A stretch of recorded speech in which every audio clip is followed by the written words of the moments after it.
Let's see if it works now.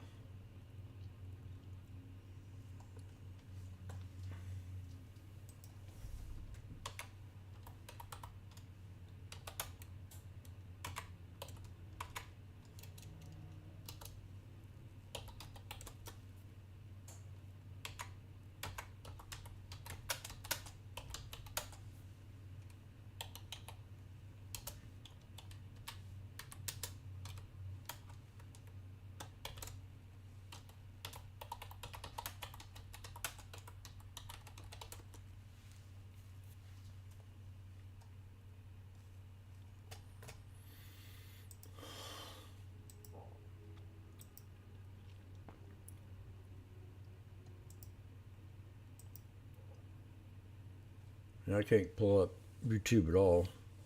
Can't get it going.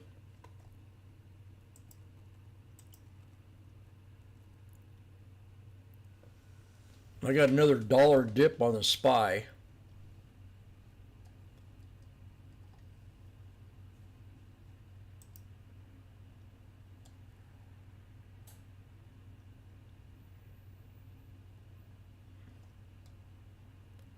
I'm still in this SPX. God, what the hell happened here today? This could be a free fall all the way to 54, 34, 49.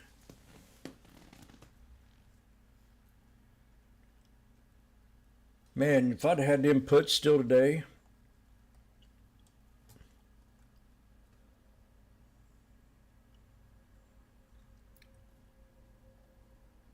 unbelievable.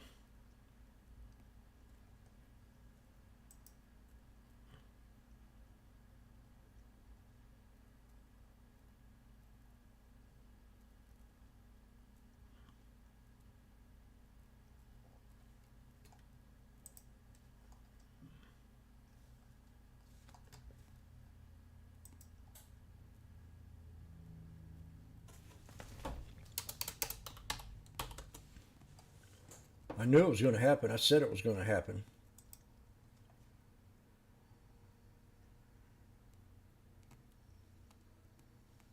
$200 gain.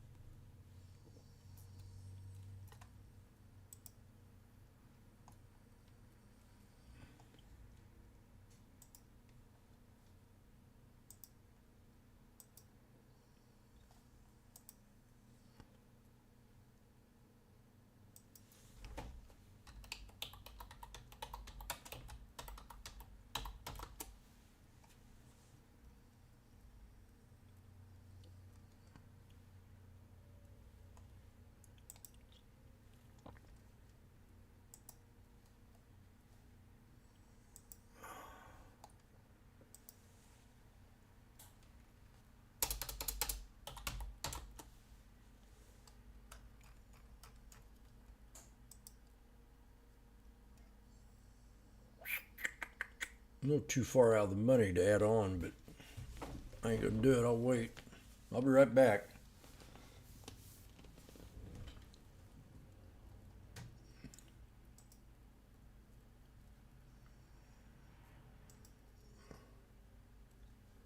At 543.08 on the SPY.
Boeing's down 458.7 with a double bottom. I ain't trading that one.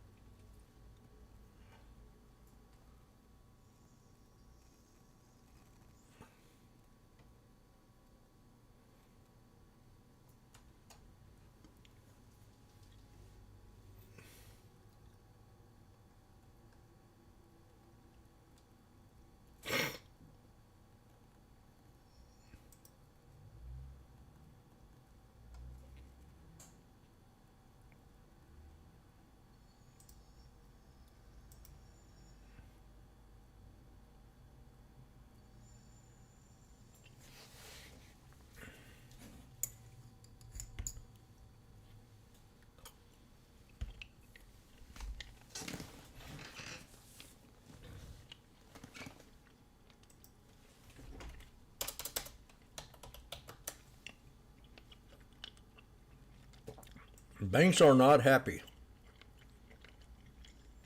Got 3 black crows on the hour on Bank of America.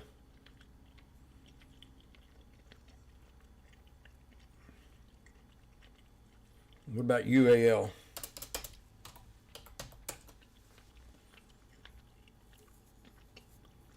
UAL had a bounce, kind of pulling back a little.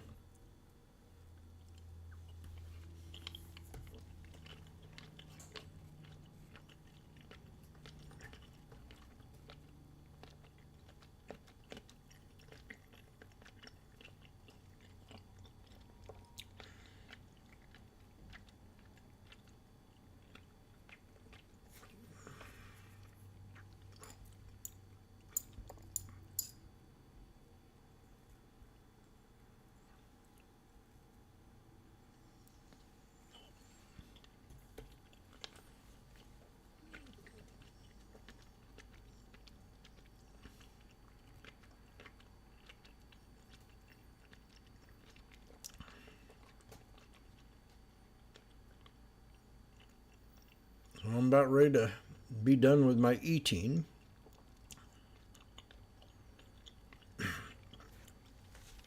One more olive and I'm done. Then I won't eat nothing until I have my Greek yogurt with my collagen mix.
Market's not happy.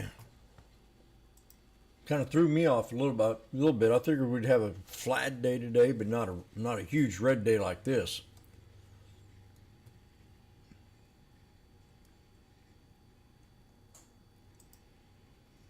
So I definitely had that wrong.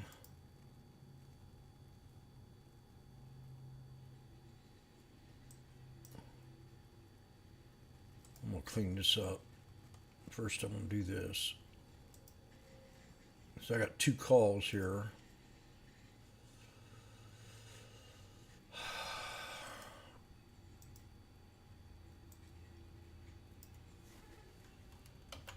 Might be a total loss.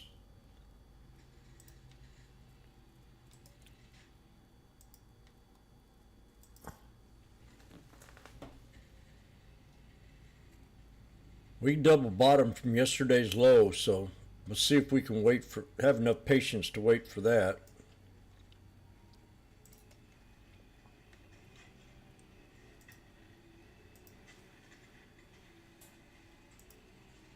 I'm gonna check my phone, see if I got any messages.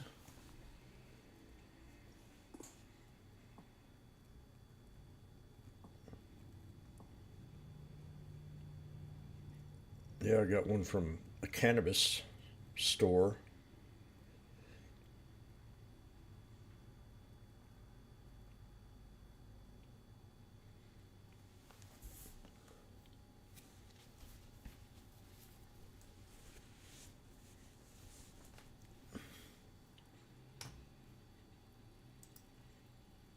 Around there, so that's if you're doing 0.1s and all good for the overall inflation look, and that's a good look there. But as always, we'll break down the numbers in the tables and see where it's coming from. I suspect, Tom, it's going to be energy. Yeah, we're at levels that we haven't seen since June of last year. KG, you follow crude pretty astutely here. Is this more of a demand issue than anything else? Because it seems like geopolitical risks get thrown out the window with the moves that we've seen. It seems like to me that, hey, this is economic, effects taking place here where demand's just not there. Yeah, well, it does appear that way. I would say let's hold off until we actually get the data to support that. And the reason being is actually a lot of managed money is also shorting not only crude, but also when you're looking at Brent. If you combine all of the byproducts and you combine crude and Brent and just the net positioning itself, it's one of the more net negatives that we've seen across the board on the energy complex in a very long time. It does appear that this is a demand story right now that is building up.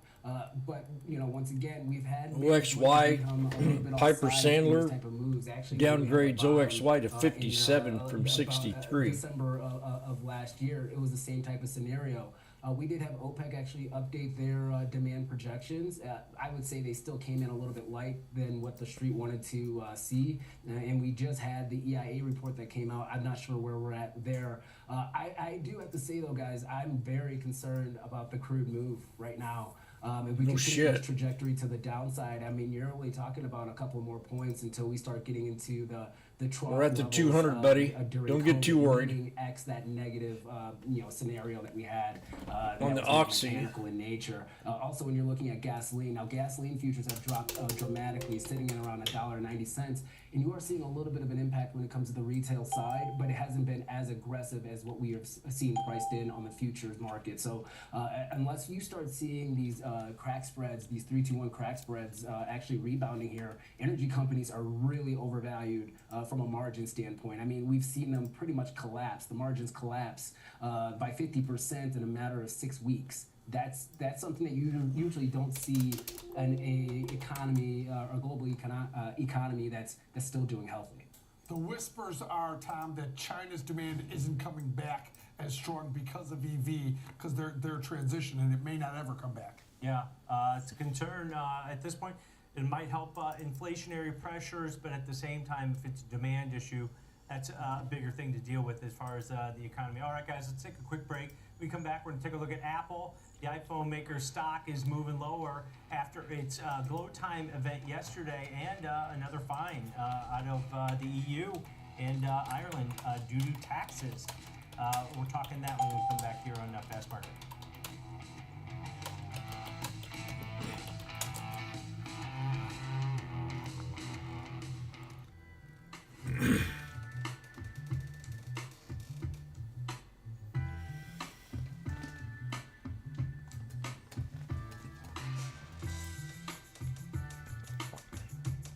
So I got 2 contracts of the SPX, and I'm gonna probably buy 10 when I'm ready.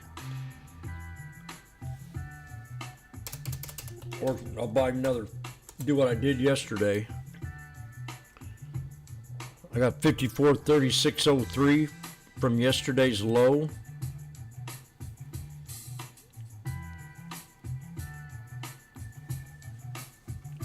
I'm gonna wait. We still got another hour and 8 minutes.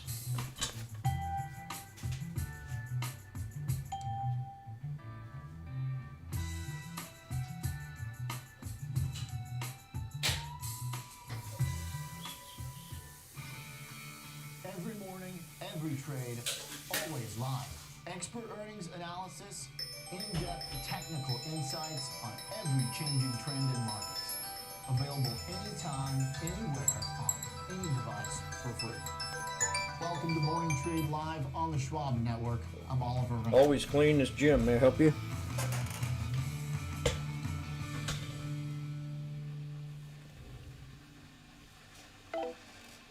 Knock, knock. Number one broker. Hung it up on me before I could say anything, bitch. Thanks for swinging by, Carl. No problem. So, what are all those for? This lets me adjust the bass, add more guitar, maybe some drums. Wow, so many choices. Yeah, like Schwab. I can Schwab. do full-service wealth management, advice, invest on my own, and trade on Thinkorswim. You know, Carl is the only front man you need. Oh, I gotta take this, Carl. It's Schwab. Have a choice in how you invest with Schwab. Do. Welcome back to Fast Market here on the Schwab Network. We're talking. Well, we could have a Head and Shoulders right here. Shares are still up about 13-14% so far this year, but under some pressure today. Post that Glow Time event yesterday. Kev, when you look at this one, you know, the Glow Time event, it seemed like they released, you know, new AirPods, as you mentioned, iPhone 16 lineup. Aids, Yeah. kind of a nice little sleep, you know, a pretty important thing there with the hearing aids in the AirPods. Yeah, new watch, 10, thinner, yeah, Lighter watch. bigger face. It seems like the products were more than we've gotten the last couple of years out of Apple. AI stuff, a little bit lighter than what maybe the street was expected out of this. And a new iPhone 16 that could, everyone thinks it could trigger a super upgrade cycle or an upgrade super cycle or whatever you want to put those 3 words. So I think there is a fair amount of good news from here, but I think the overall market was jonesing for more AI talk, and they got a little. They named it Apple Intelligence, but they didn't really give a bunch of details on it, and that's where they were they were less heavy than they wanted them to be. Yeah. But some good things, just maybe not enough, and the overall market is a little choppy, so a little bit disappointed. Like I said, the average move is like 0.3, bigger than that, obviously. Yeah, iPhone prices are the same, which I think was a positive Yeah. for a lot of people. $237 in July, Tom. Yeah, and Dan Ives from Wedbush came out, KG, and he said, hey, we're hiking our price target to 300. He said 300 million iPhones need to be updated because people have kind of been waiting. Battery life is supposed to be a lot better in this one, but then you have the overhang of this, 14.4 billion US dollar fine out of the EU for taxes that they're, and this has been 10 years in the making, KG, so it's not like they don't have this money available, right?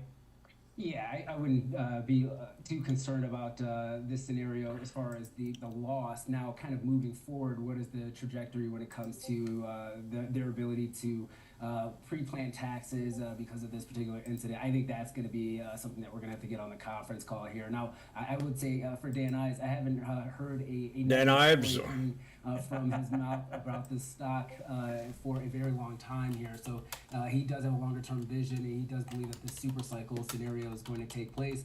And that also is going to be factoring in the fact that China has to rebound, and it seems like they're trying to cater to that with some of the AI functionality and some of the software functionality, really trying to cater to the Chinese consumer, if you will, eventually, right? Once they can kind of get their large language model approved. But, this is kind of a buy the rumor, sell the news type of an event. Sometimes when I look at these products, guys, I mean, who's buying a watch at $800 a piece? This is the Ultra to Apple Watch for $800. It just seems like a lot of their product offerings don't really refresh. It just seems like very hard. I'm watching the SPX because I'm stuck in this thing. I'm not really worried about it, but I am kind of. I just want to be here at the right time where I can really buy a bunch of calls and get out of this We thing. actually have the 1 year daily chart up real quick. You can kind of see it looks like it's trying to hinge a little bit.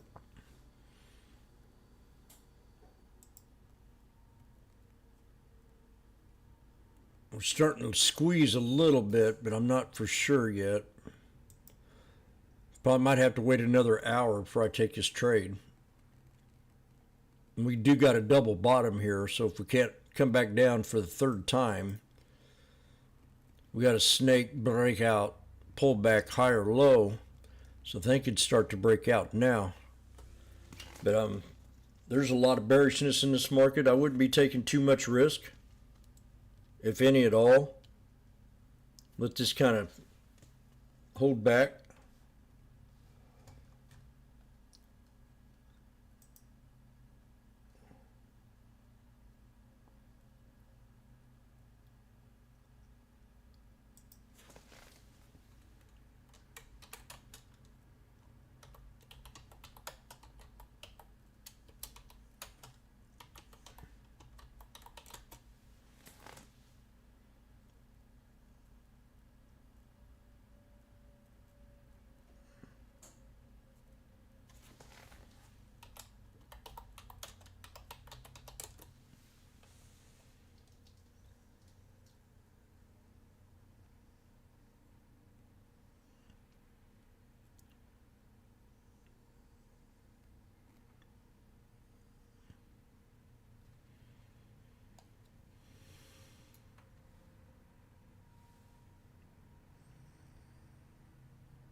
Could have grabbed some at 80 right there, but I was wanting cheaper.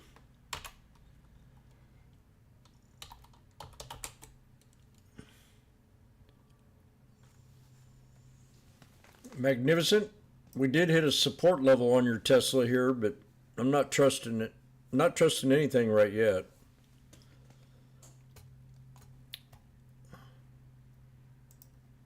Now the SPY just went up another $5.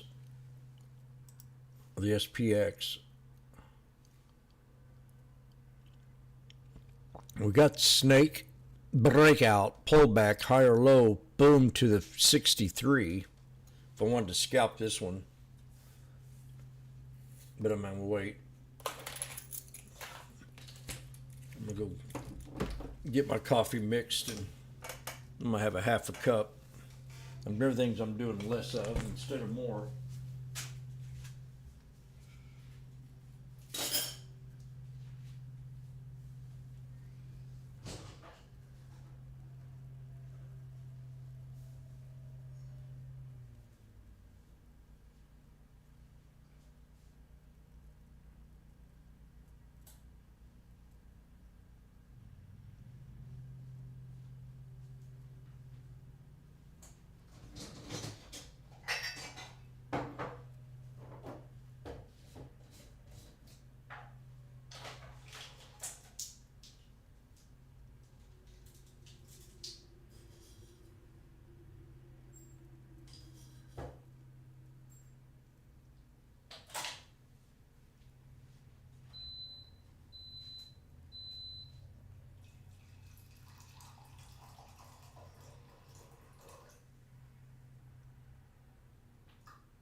That's why I did here with even with my buying my calls. I just bought one and then another one, and I'm glad I didn't jump in that one.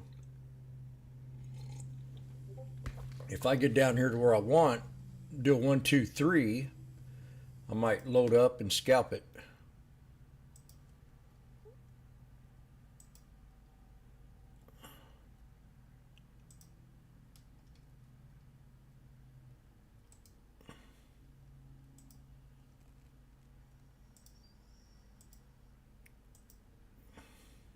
I'm gonna go through my watch list right now and watch this over here.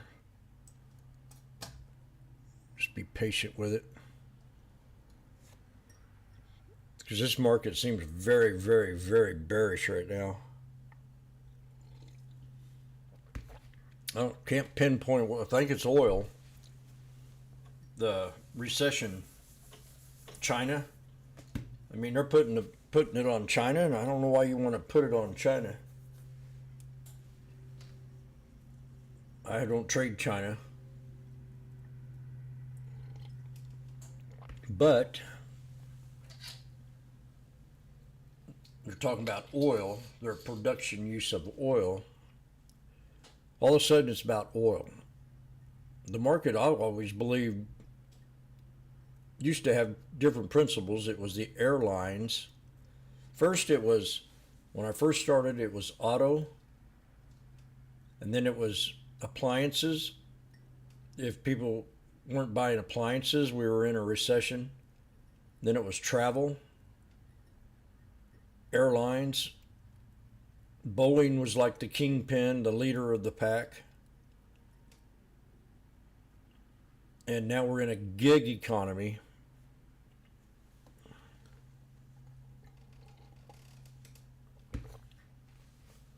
I mean, these people were on GME like it was going to run because a Rory Kitty comes out with a tweet. And I'm not too game on that either. You don't follow somebody because of a tweet.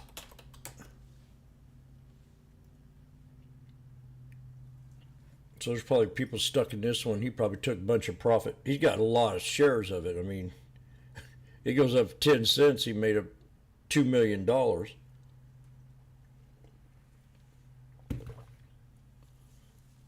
That's what fat cats do. He probably bought it at 20 bucks and sold it on this last run and made 100%. Made 40 or I don't know what he made.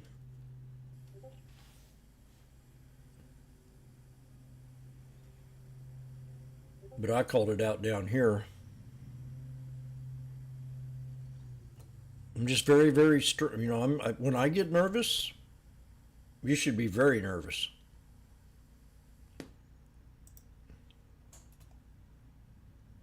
About the market. Because I'm a perm bull. Randy will vouch to that.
So I think I'm going to look at calls close. Well, I don't know, man. I just don't want to trade nothing right yet.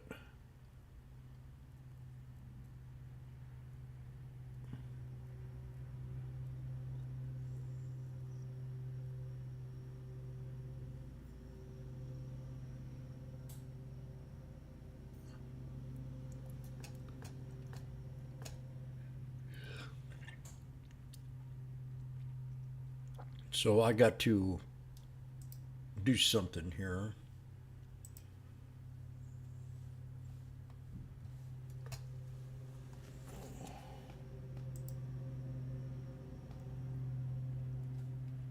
Oh man, French fries.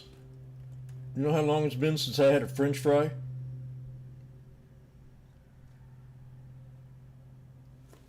Yeah, you came back to this. I'm telling people to be a little patient here and wait for another hour.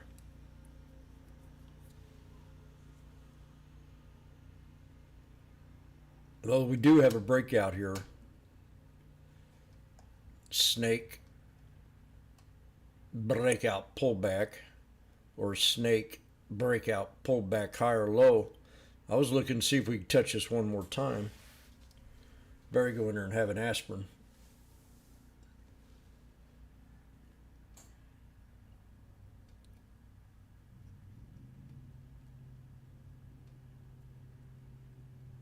That are go on a small walk, but I don't want to miss the bounce because I got to get out of this trade.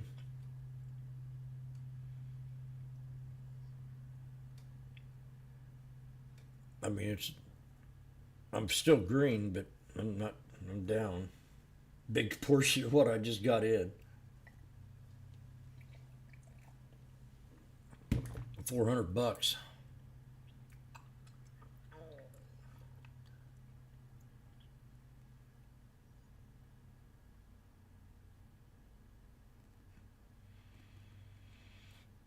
I was going to play a song today, and I can't remember what one it was. Should have wrote it down.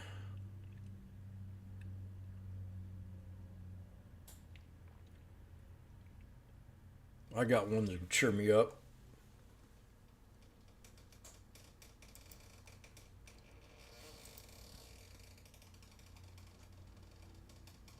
What do you think, YouTube? What are we going to do here? JP Morgan shares dropped 7% after the bank tempers guidance on interest income and expenses. Thank you, Parge. Mannequin, what were you getting ready to say?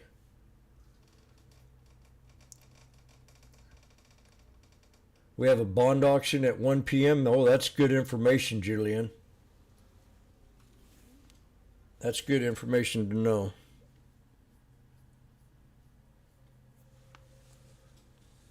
I'm going to say I'll jump in this trade if we break to 63 or we pull back to 54.45.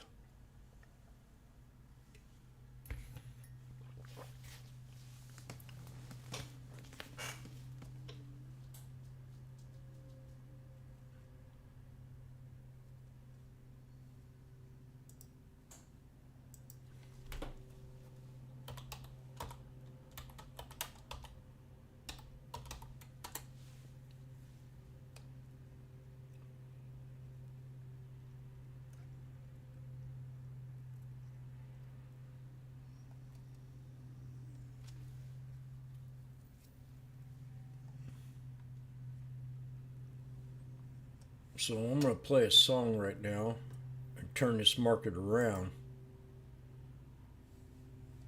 This is a song I used to listen to when I went fishing, on the way to go fishing. I want to see if anybody can tell me who the musician is.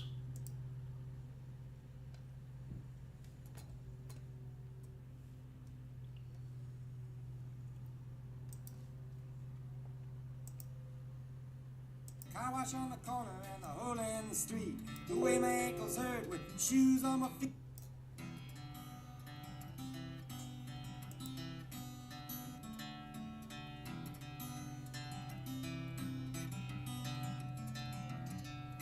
I've been thinking lately about the people I meet. The car wash on the corner and the hole in the street. The way my ankles hurt with shoes on my feet. And I'm wondering if I'm gonna see tomorrow. Father, forgive us for what we must do. You forgive us, we'll forgive you. We'll forgive each other till we both turn blue. Then we'll whistle and go fishing in heaven.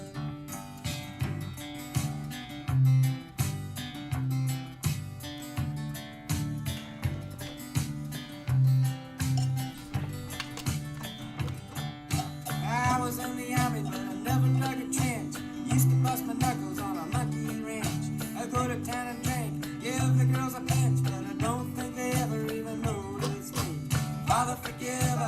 what we must do. You forgive us, we'll forgive you. We'll forgive each other till we both turn blue. Then we'll whistle and go fishing in heaven. Fish and whistle and fish. Eat everything that they put on your dish. And when we get through, we'll make a big wish that we never have to do this again. Again? Oh, my very first job I said thank you and please. They made me scrub a parking lot down on my knees. Then I got fired for being scared of bees, and they only give me 50 cents an hour. Father, forgive us for what we must do. You forgive us, We'll forgive you. we'll forgive each other. Till we both turn blue, go whistling, fishing in heaven.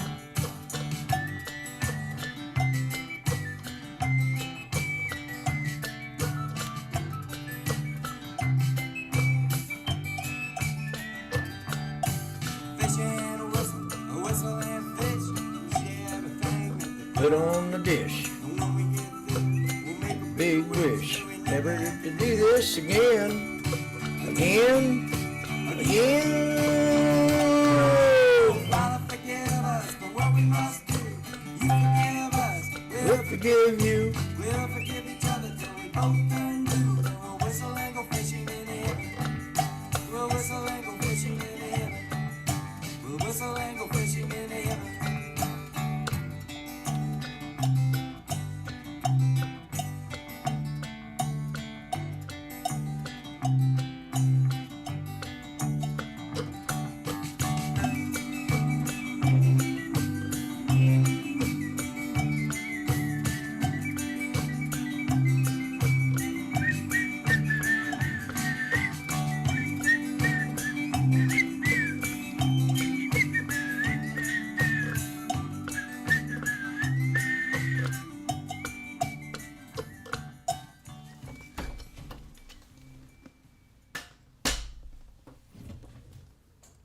Okay.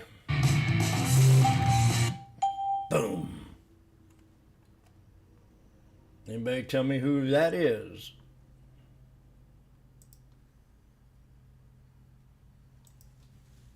Nobody knows, do they? I saw this guy in concert with Bonnie Raitt. No, no, it wasn't her. Emily. Let me see. What was her name?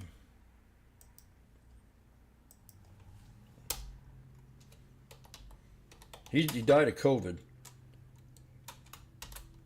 I mean, he was at that age anyway, nothing healthy.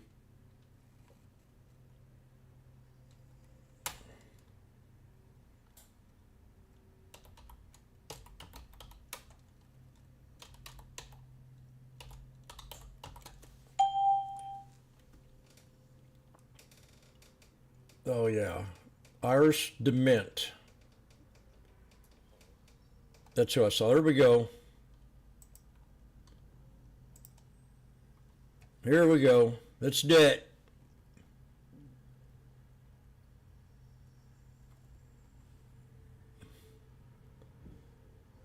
I'm going to see if I can get this at $1.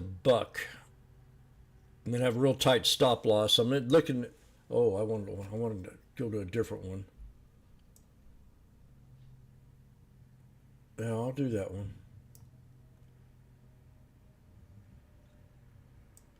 I'll do that one. I mean, it's kind of far out of the money. No, better not.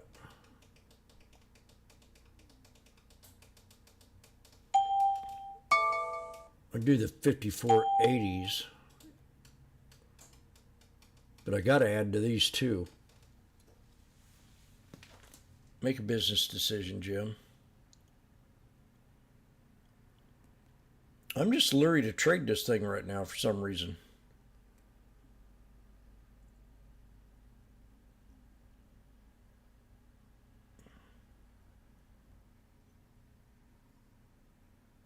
Got to go with my gut.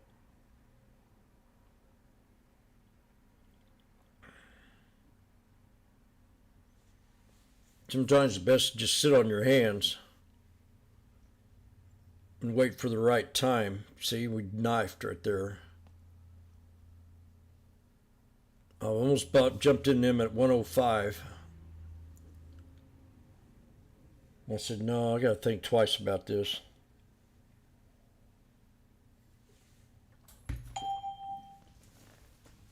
Let's see what Tesla's doing. Tesla did break out from that support.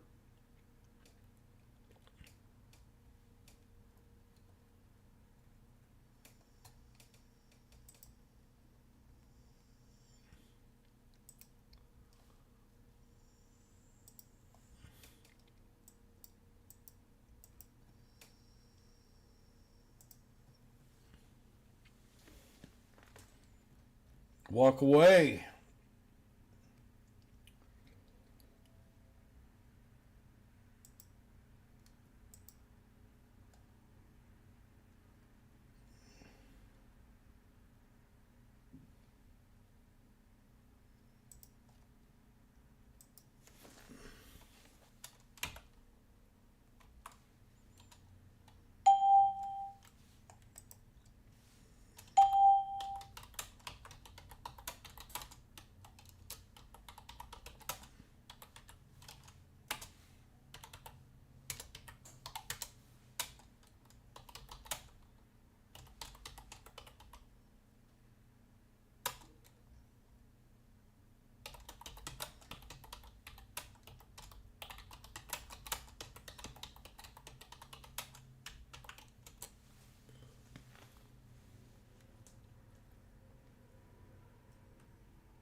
Okay, it's got a second chance now.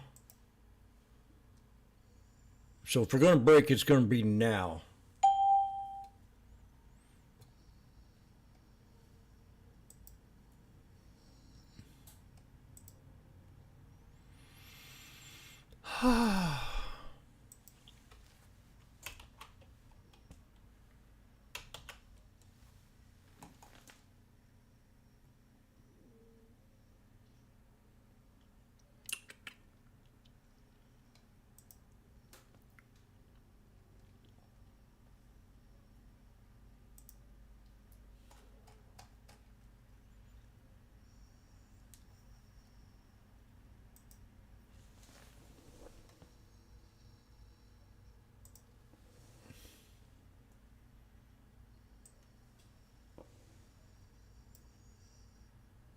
One minute the size SPY says it's bullish, and a minute later it says it's not. So it's giving me mixed messages also. My alert system is. Usually when I see two or three of them in a row that say we're bullish, I'll jump in the trade maybe.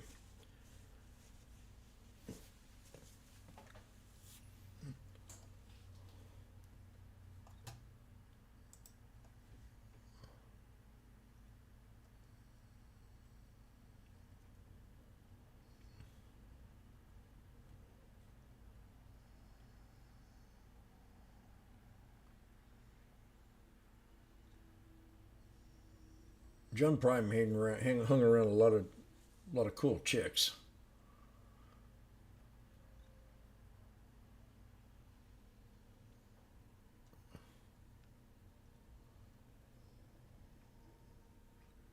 That was John Prine that sung Whistle and Fish. Johnprine, John Prine.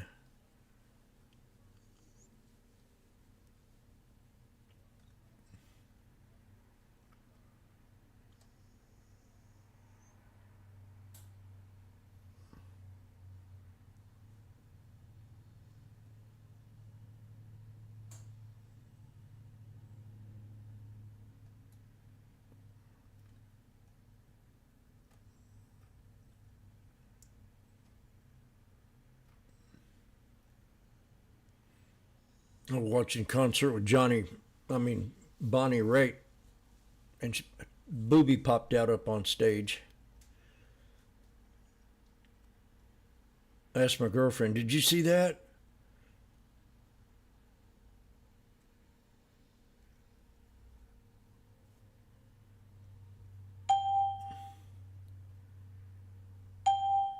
I remember one time she was backing out of the driveway and we had walls up on the side of the house that I had. And she started riding up on the wall and I said, "Girl, stop that car." Can't you feel your car going like sideways? Just say, like, here's your alley right here. This is your driveway, and you had two big walls up against it. She started backing out up here at the top, and she had one wheel on that right wall and just kept backing up, and her car was like tilted that way. She kept driving back, and I said, "Fuck." I honked my horn as loud as I could. I said, "You ain't driving. I'll drive us there. You get back. Let me take the car here." I mean, I had a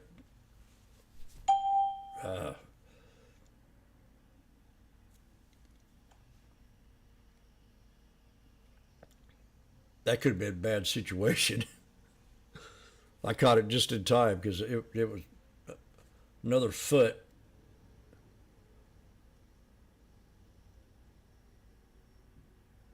And that car would have been totaled. Okay, I think we're going to do it here.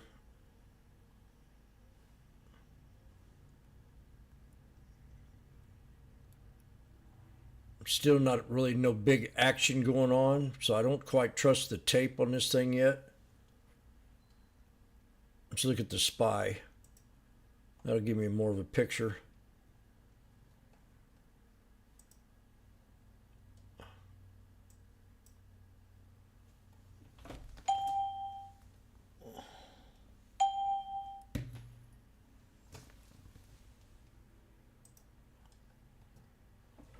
Upstart's at 63, also been trying to break it for the last hour and a half. Oh, let me think of another stock here. I want to look at CRM for some reason. And FedEx. UPS.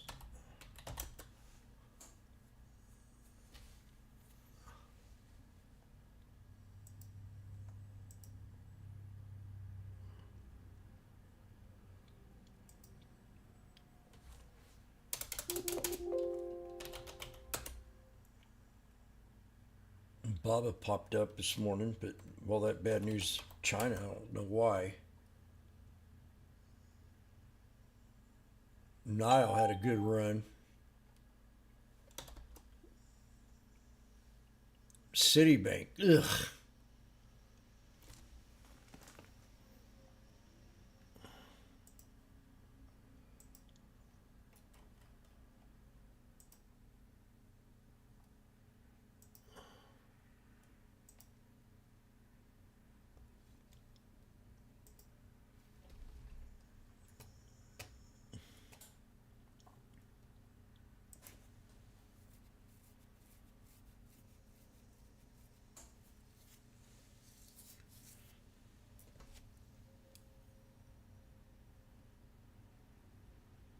People are on their tippy toes right now. I have a feeling we're going to see 54.69 eventually.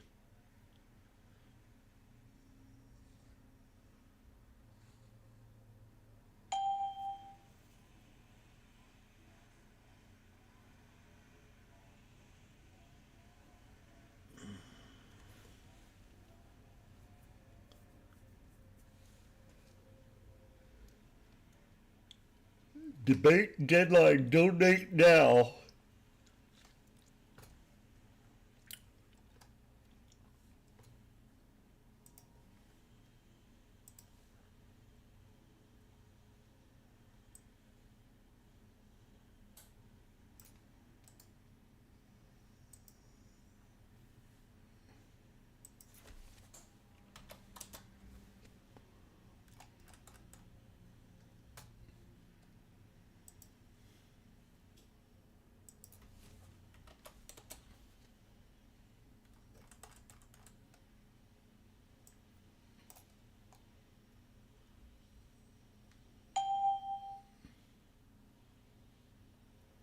Okay.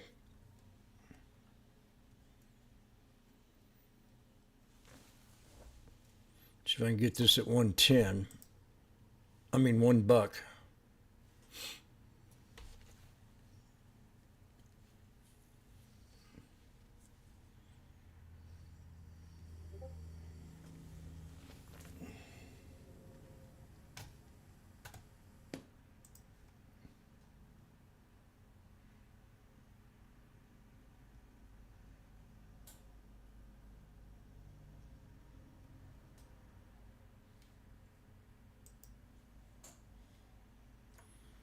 There she goes, the SPX.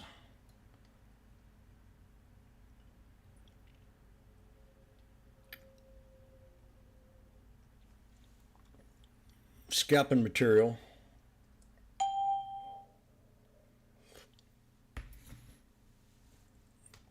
Randy.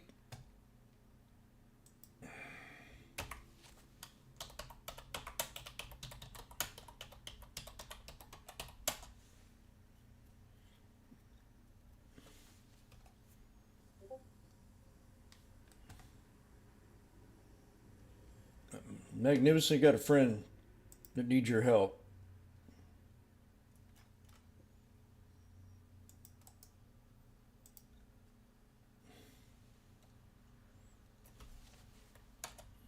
Would you please help him?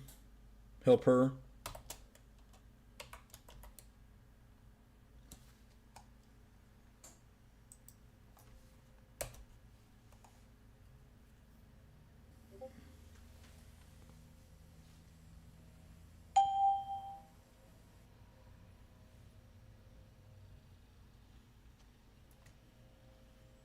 Okay. The 200 SMA, and I'm going to get out of this sucker. For now.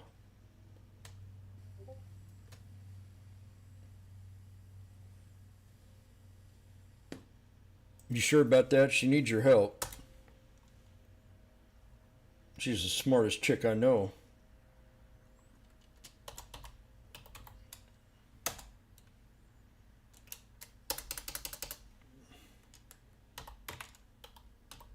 She's a great lay, too.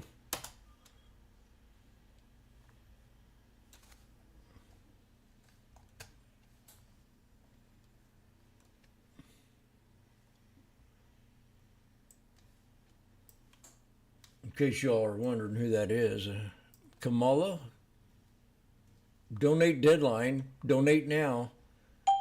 Can I count on you to chip in before the debate stage?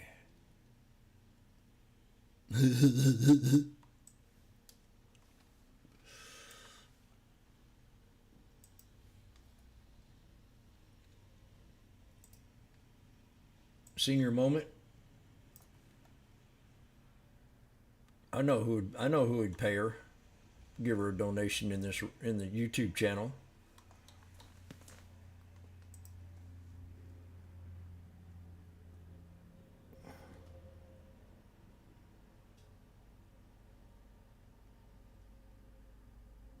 The worst outcome is stagflation. You know, I think we've been in stagflation already. We haven't seen a recession since they started printing all this money back in the Obama years. As long as they keep printing money, we will not have a recession.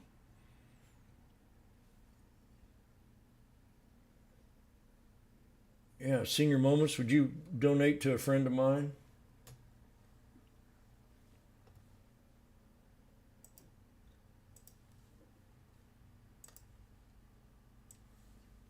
Kamala, I need your help. She wants a little bit of your money before she gets up on stage tonight. Make a fool of herself.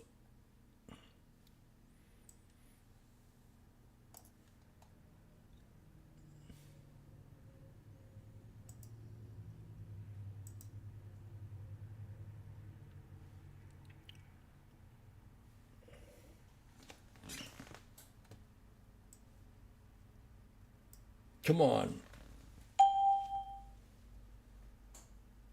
Remember about my speech I gave earlier about forgiving.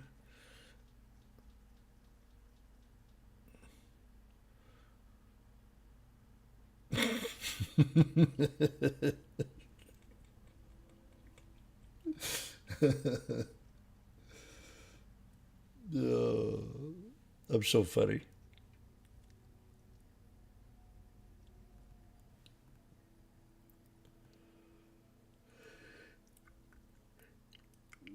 I told you about my good deed this weekend. Buying that old lady her laundry detergent and that other thing she had.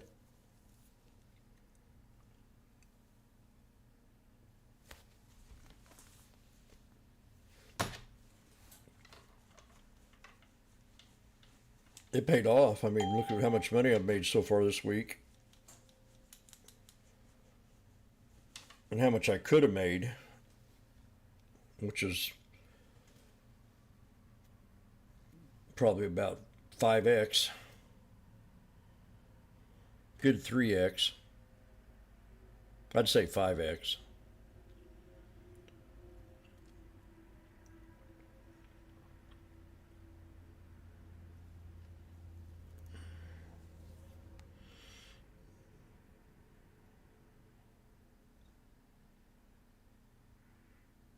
Get ready to scalp this again, Randy.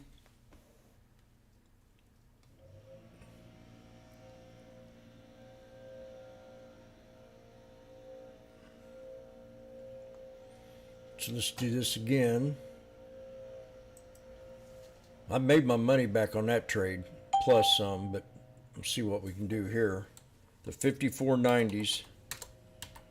Yesterday, I've learned something very valuable.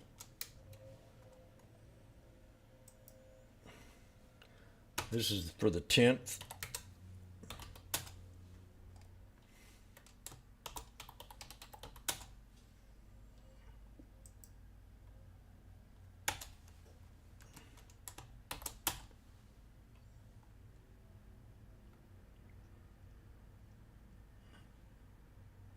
These are the 54.90 lotto for today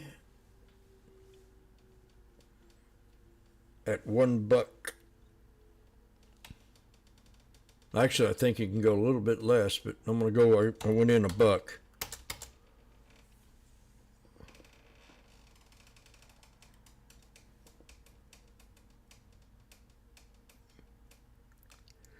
Like,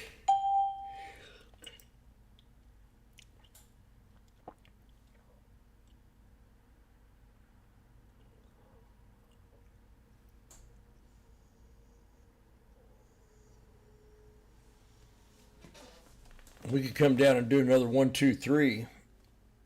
And we got 24 minutes before the fat cats get back.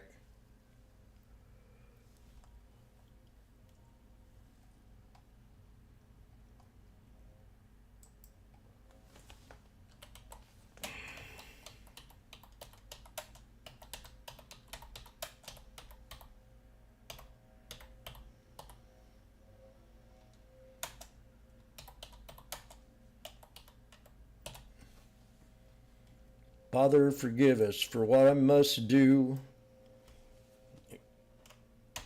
If you play for me, I'll trade for you. I'll go whistling, fishing into heaven. Whistle and fish, fish and whistle. Much more on the dish. Make a big wish. Gonna see her me again. Again?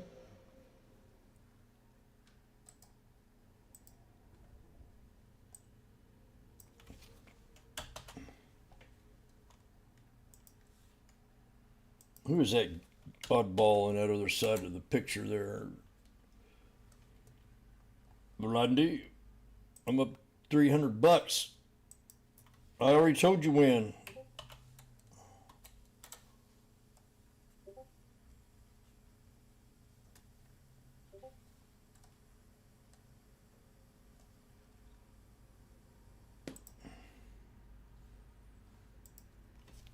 Now let's take it to the 200 SMA. and get out of it there, or get out now.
Break it.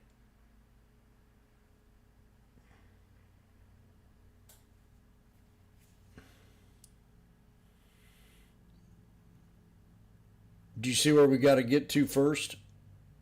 The tweezer top. His guitar's tuned good and firm, feeling women. I don't need the only two things in life that make it worth living. His guitar's tuned good and firm, feeling women. I don't need my name in the marquee lights. I got my song and I got you with me tonight. Maybe it's time we got back to the basics of love. Let's go to Little Rock, Texas, with Waylon and Willie And the boys. This successful life we're living got us feuding like the Hatfields and McCoys. Between Hank Williams' pain Song, Blueberry's train songs, and blue eyes crying in the rain. out in Lukenbach, Texas, ain't nobody feeling no pain.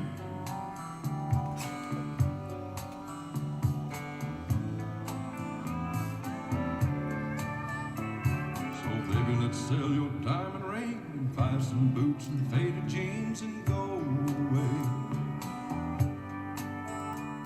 This coat and tie is choking me, and in your high society you cry all day. We've been so busy keeping up with the Jones, 4-car garage, and we're still still building. alone. Baby, it's Time we got back to the basics of love. Let's go to Lukenbach, Texas, Waylon and Wailing and the boys. this successful Life we're living like the Hatfields and McCoys. between Hank Williams' pain songs, Newberry's Train song, blue eyes crying in the rain. out in Lukenbach, Texas, ain't Nobody nobody feeling no pain. Let's go Lukenbach, Texas, William Waylon and this successful life we're living's got us feuding like the Hatfields and McCoys. Between Hank Williams' pain song, Willie, Jerry Jeff's train song, I hear Willie. blue eyes crying in the rain. Out in Lukenbach, Texas, there ain't Nobody feeling the pain. Blake it.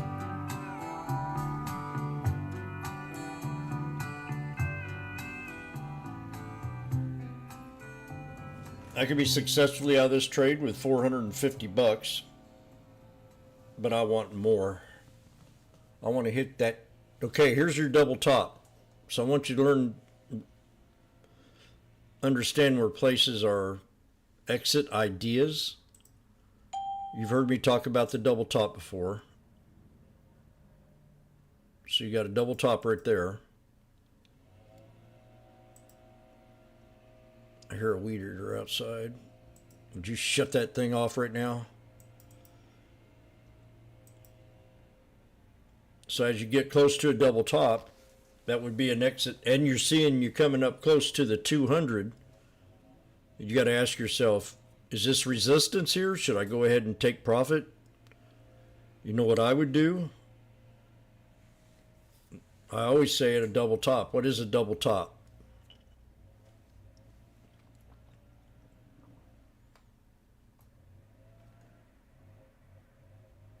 You're right. I'll make it real simple for you.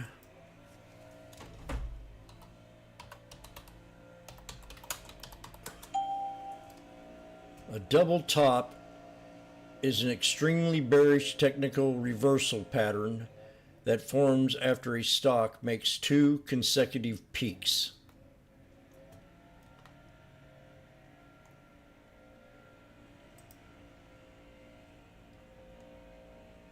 Abalukenbach, Texas, Waylon and Willie and the girls.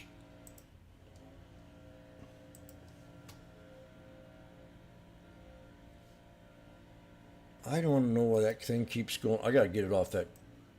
Don't ever do that to me again.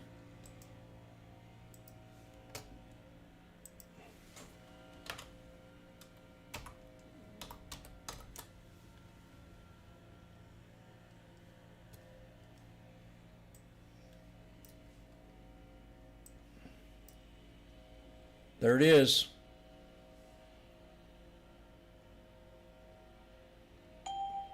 Randy?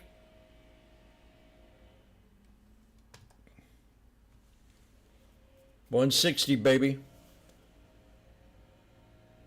What do you think? Should we sell?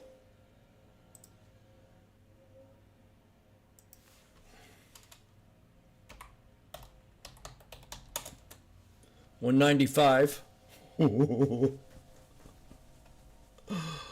205. Okay, there's a 100%er.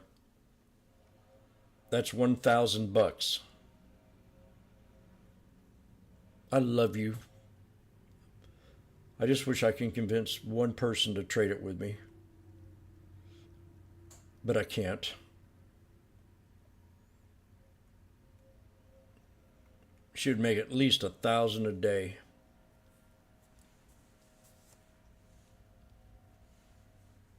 That's on average.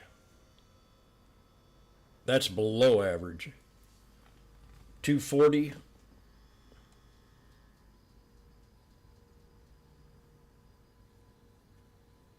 $280. There's $2,000 out of 1,000.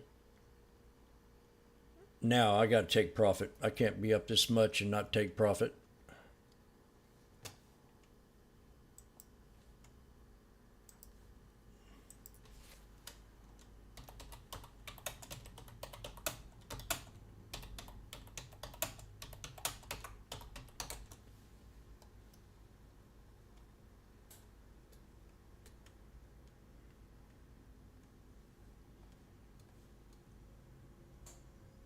Snake, breakout, pullback, higher low, boom.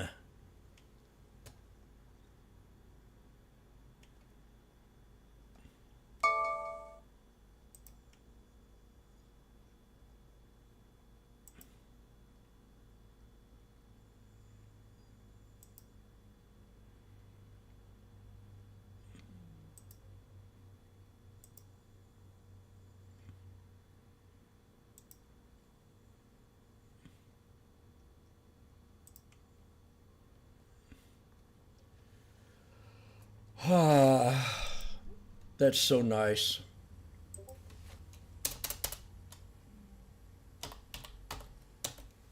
If anybody tells me I can't trade magnificent, they get a spanking. Now, I hope I made a little better grade than what you've been giving me, sir.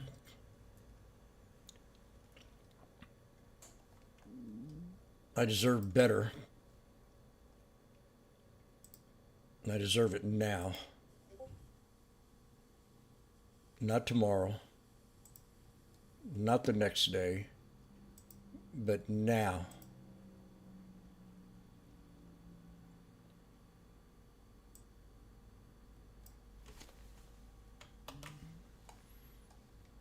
I want it, and I want it now. 310.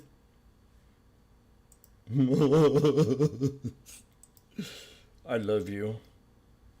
You're the most beautiful, sexiest trade I've ever took, and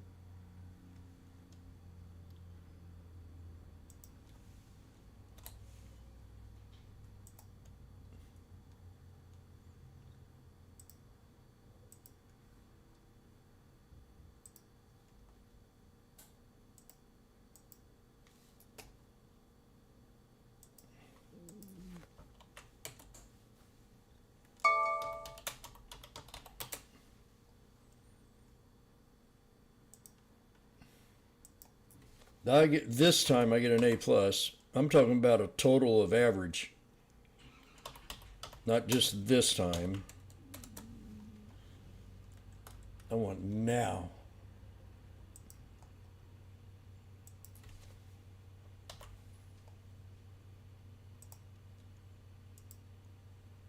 I want it now.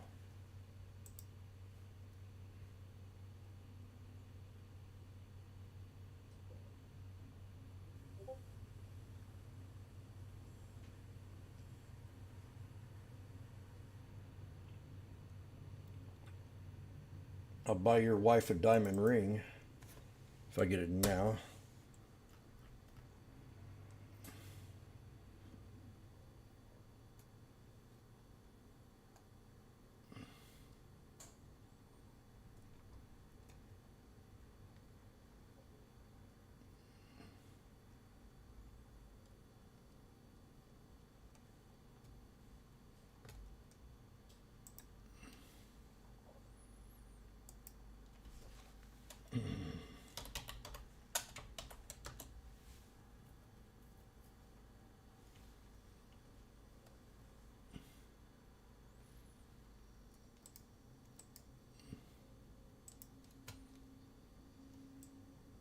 Oh, I forgot the Nike the Nike snake.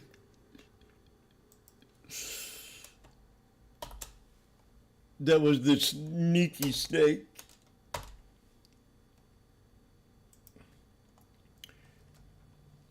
Do you think I can fast until till tomorrow morning there, naked boxer?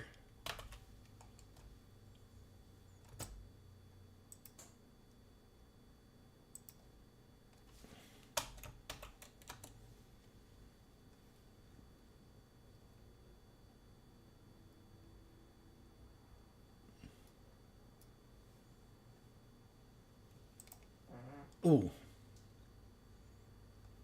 Don't tell nobody I just farted. Let's keep that secret.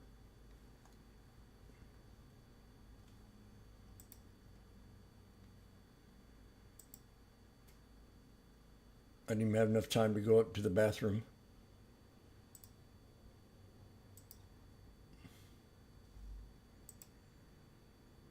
Let's keep that secret.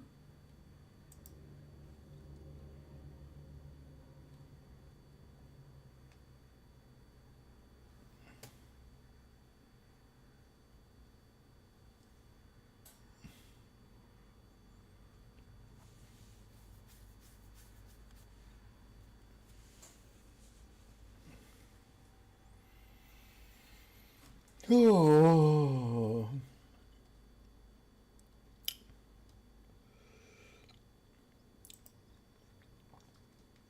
This is Lutenbach, Texas. Waylon and Willie and the chicks.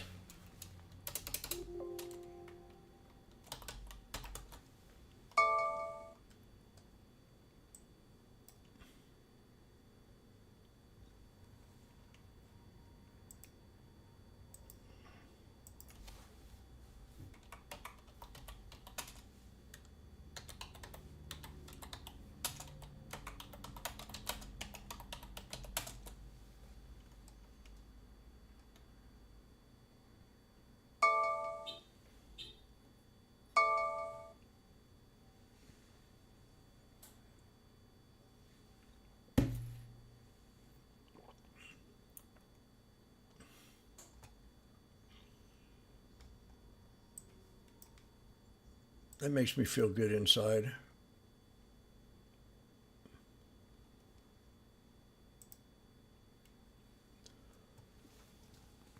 You know, there's one thing I learned in life. You can do something once and be mediocre at it. You can do the same thing 10 times and get better at it. And after 28 times, you form a habit.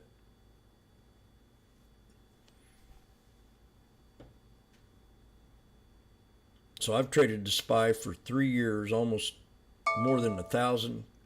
You know, what it started back in. How long have I been trading the SPY? Since I've been on, not since I've been on here, but almost since I've been on YouTube, which has been 3 years, 4 years now. Has it been 4 years? 3 years maybe. And I've traded the same ticker I've watched it every day, and I've traded the same ticker about every day. 2 or 3 times a day sometimes, maybe 4 or 5. But the more pitches I threw, the better I was able to throw strikes. The more hoops I shot, the better I was able to get it in the hole. Get it in through the net. The more sex I had, it was easier to get it through the hole. No, that was uncalled for.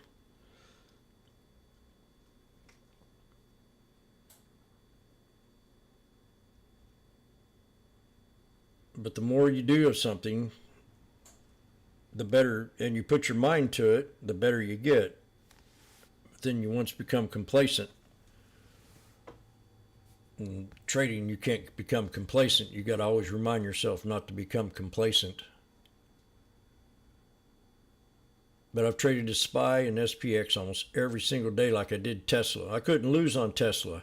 I traded that thing for 10 years.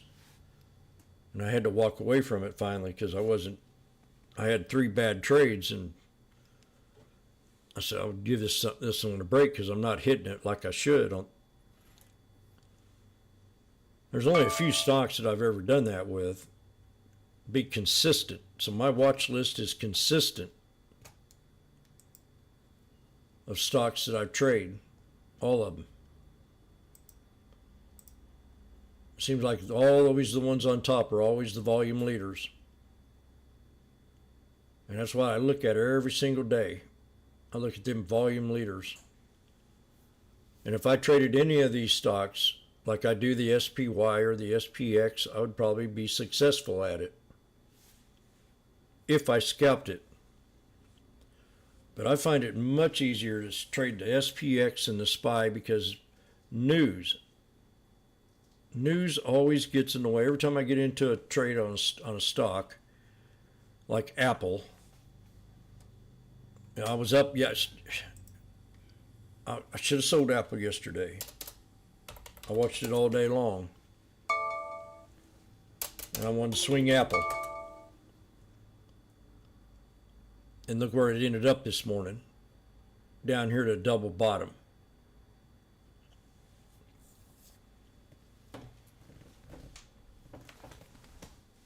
I just don't have much success swinging these stocks anymore like I did when the market was cheap. It's not cheap no more. This market is not cheap. So that being in the now, you don't want to. I keep telling myself these stocks can go down a lot more. They're not cheap no more.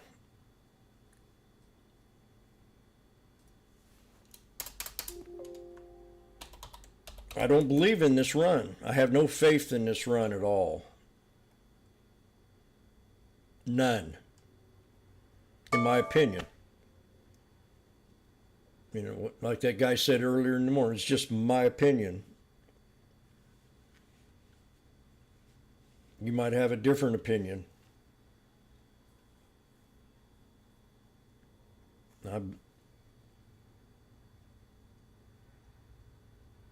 I used to have the rule, if you did me wrong once, I didn't want nothing to do with you. And I would cut you out of my life. That's just friends. Or I had this thing, if I knew somebody and he was married and he cheated on his wife, I wouldn't want nothing to do with him. That would be giving me a sour, like if you can't trust, I mean, if you can't hold that bond, I can't trust you as a friend. But if I did that to everybody, I wouldn't have any friends at all. So I had to learn how to forgive people sometimes of my standards.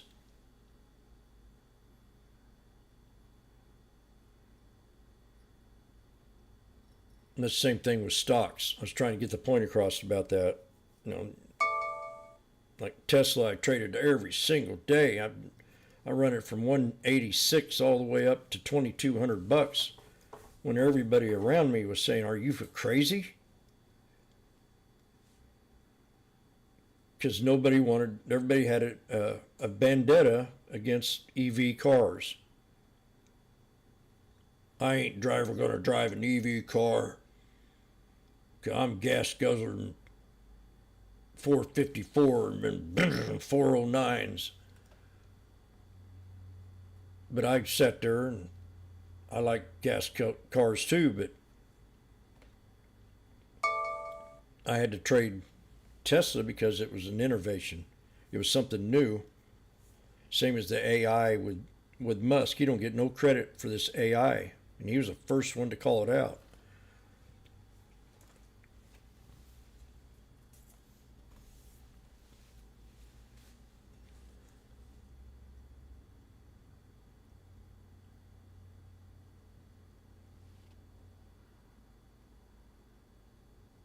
So if you create a watch list that's less than 10 stocks of your top favorite, I created so many.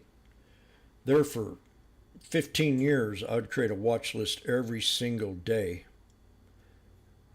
Every day I'd start out with a new watch list, every single day. And I did that for 15 years.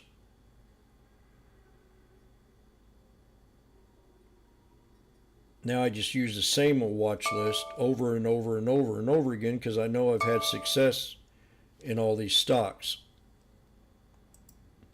When I come in here in the morning and I see one of my favorites down, like HPE, they were pumping the hell out of this stock.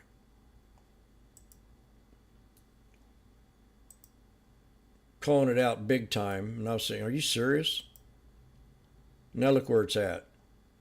When we were pumping it up to 23, they said we're going to go to 40. I kind of was sat in the back seat and was shaking my head because this is Hewlett Packard. They don't do the same as Intel. But now we're getting down here to a support level, and I might start to become interested in this stock again.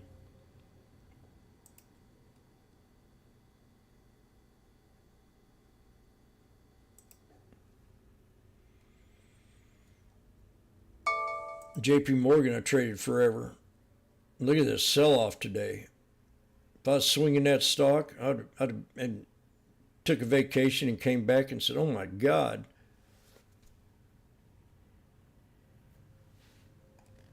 Now it's starting to look good because you're down here at a head and shoulders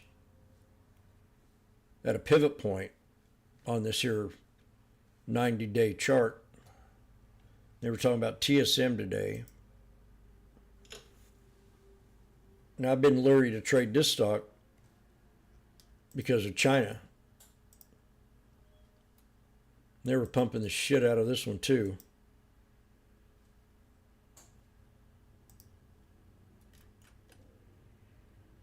It's still on my watch list. I mean, from 59.43 all the way up to 193. It's not cheap no more. It was cheap down here. It was cheap right in here, but it's not cheap up here at all. Lulu's another good one, another great example. COVID came and Lulu ran because people were staying at home, didn't have to dress up. They could wear their sweats and comfortable apparel. I mean, who wears Lulu to work unless you want to show your ass off?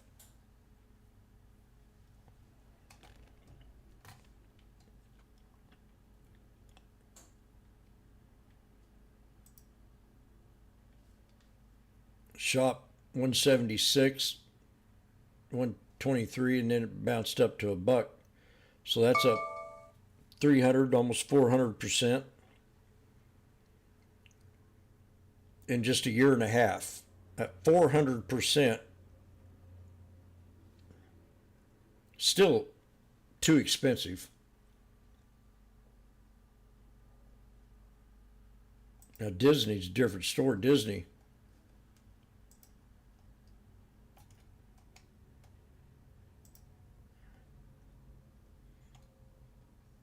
$123. There's something ain't right about that. I thought it was much higher than that.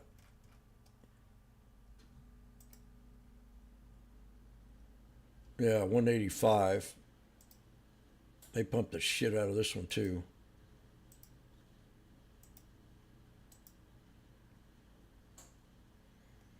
So from $80, it ran all the way up 200 and almost 50% in a matter of a year.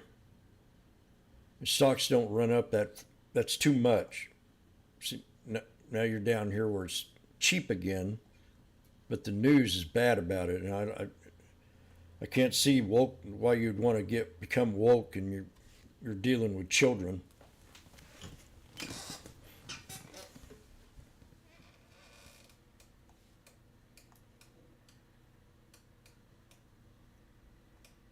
This one here really got me riled up. On the 3-year time frame, I traded it still, but I couldn't stand trading it. $34 all the way up to $1,200, and I said, wait for 381.35.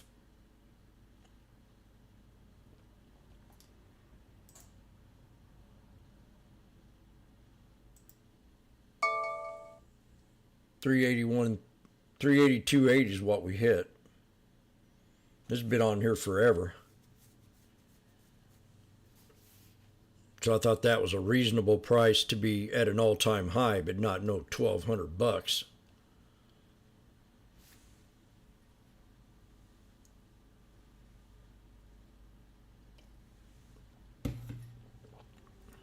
Same thing with NVIDIA. But now it's got a split. I'm attracted to it, but fat cats think it has too big of a market cap.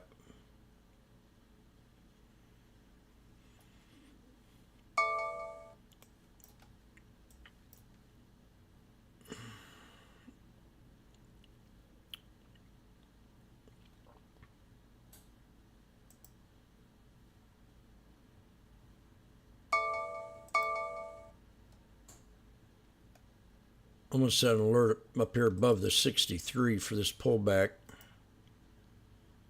on SPX.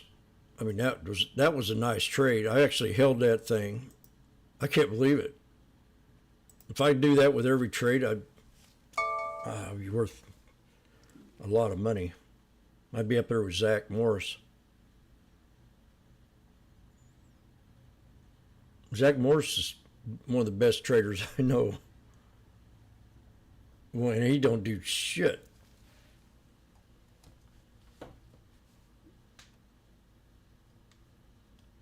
He don't work at it as hard as I do, but he's good. He's smart.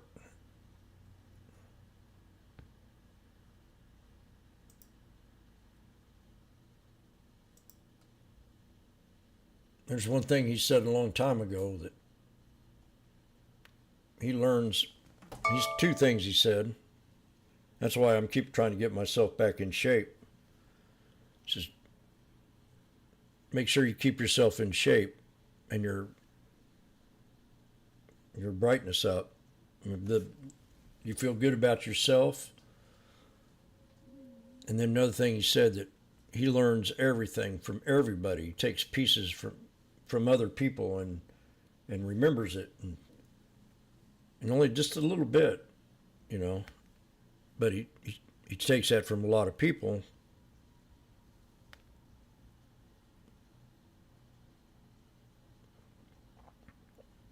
There's only about a handful of people I can say that I really, really, really admire that I've met throughout the 20 years as traders.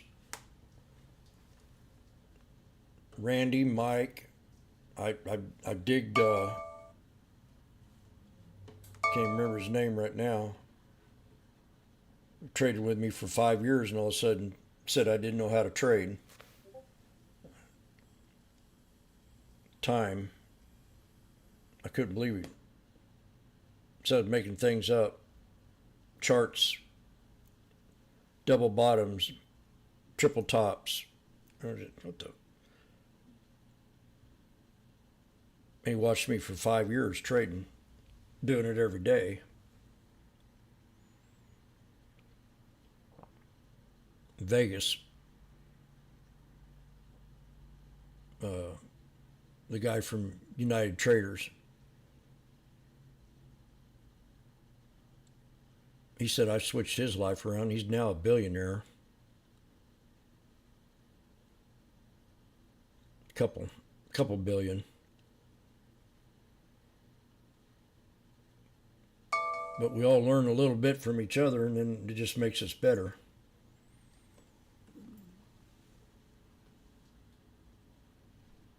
Randy taught me how to be more patient. Mike reminded me of things that I used to do that I don't do now.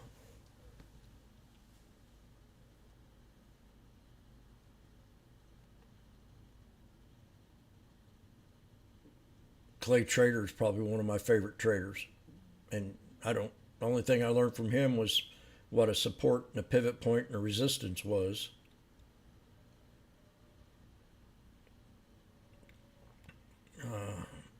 Jim Cramer taught me how to be in the now, learn about companies, and keep a good watch on them and watch them all the time, not forget about them.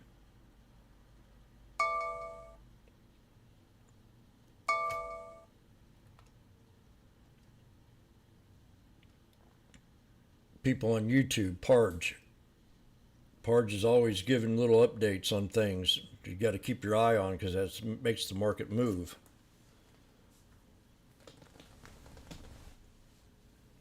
Then you got Mannequin on here.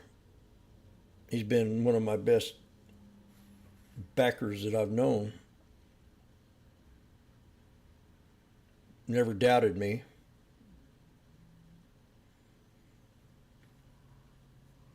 And then I feel comfortable every time I look at the name Senior Moments. It reminds me that we can still be old and do this. I don't know if he's old or not, I'm just saying.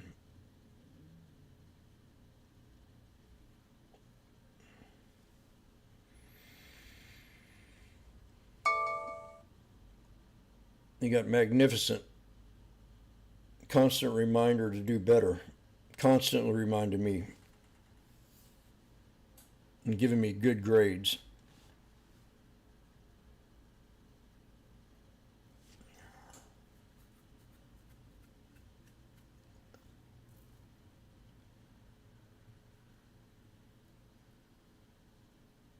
I don't know if I've named them all or not. If I forgot anybody.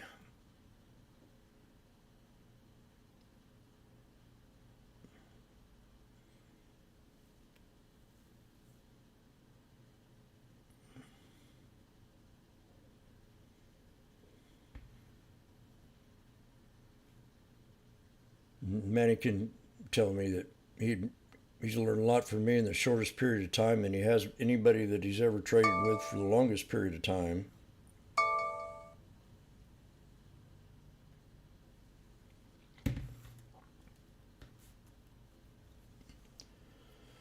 So there's that. We got a 1, 2, 3 top up here, which means we could start to pull back. We hit resistance right there. You see it?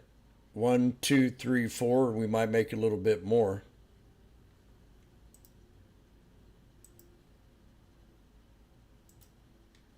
Womits, Tubus, Freebie, Forbus. In fact, that line's not perfect. It will be here in a second.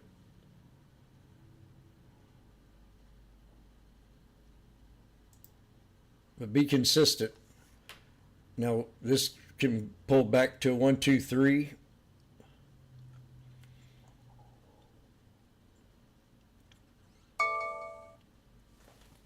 Fat cats got in early.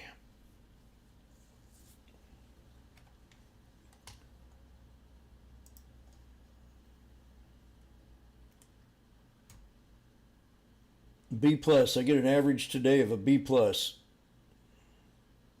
Uh-oh.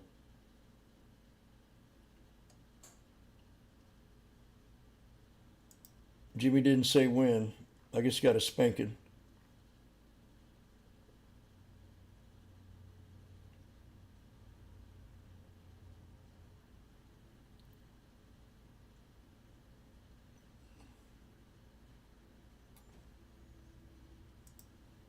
I used to be in great shape, but I got fat. Ate chips and hummus and sat in this chair and didn't get up and exercise. I mean, this physique was, I mean, I'm feeling real good.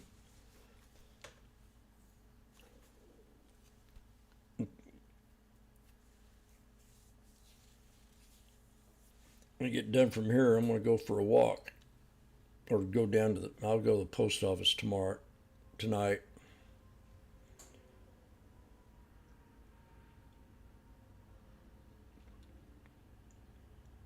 I really want to get some good sleep tonight. That was a nice trade.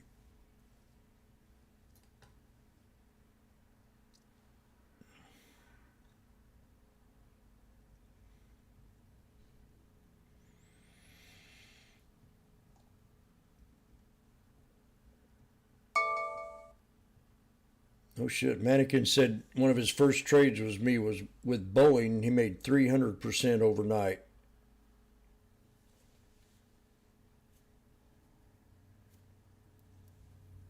And I traded Boeing from 120, and I'm going to wait. We're getting close to support again on Boeing, but they've kind of fucked up.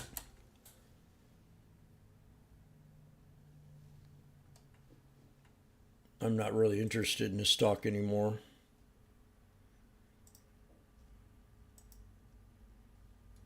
If this thing gets to 120, I'll buy a buttload of it and go very long. That's what I'm waiting for in a way.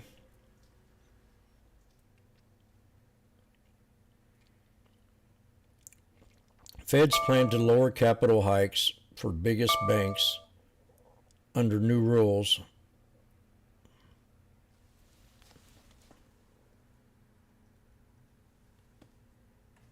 $40 planes in August. Unfilled orders reached 6,165 planes for Boeing. And they're so messed up right now. This is what I used to tell my employees, anybody I worked with or anybody that hired me. I'd say, quality comes first, then quantity. And that's what you need to expect out of me, or if anybody worked for me. I said, I don't care. I don't want to know how many you put out. I want to know the quality of it. If you just put out 5 a day at frames, as long as they look good, I don't care. It'll pick up later. I want quantity over quality.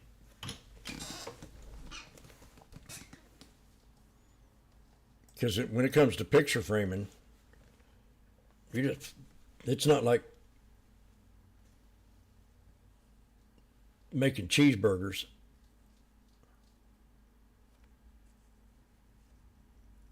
If you think back here, by the time you look at your cheeseburger, your bun's halfway over here, your hamburger's sticking out on the corner. And when you do a picture frame for me, it's going to be perfect, or because if it's not, you're going to do it over and you're going to cost me money. If you cut that glass, you better cut it right the first time, because you got to take a whole new sheet and cut it again.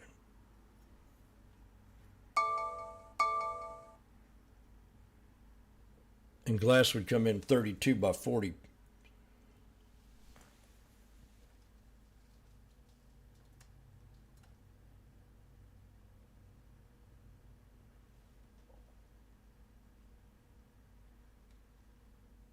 I love picture framing. I did it for 18 years.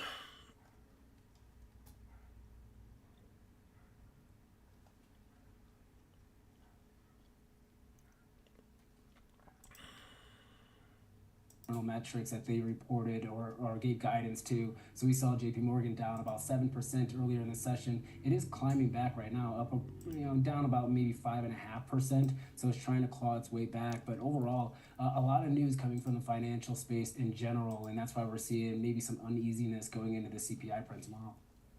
So Kev, how do you look at this? Because it seems like an area of the market that historically has been quite cyclical, but we know that so many things sort of change in terms of regulations and cap. Yep, I worked at Pictures Plus in Hawaii. My frame shop was in Sedalia, Missouri. Picture Frames Plus. But I got a job in Hawaii working for Pictures Plus.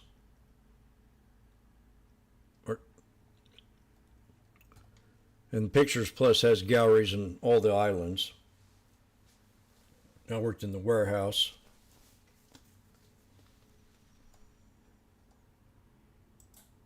Worked in Maui and Honolulu.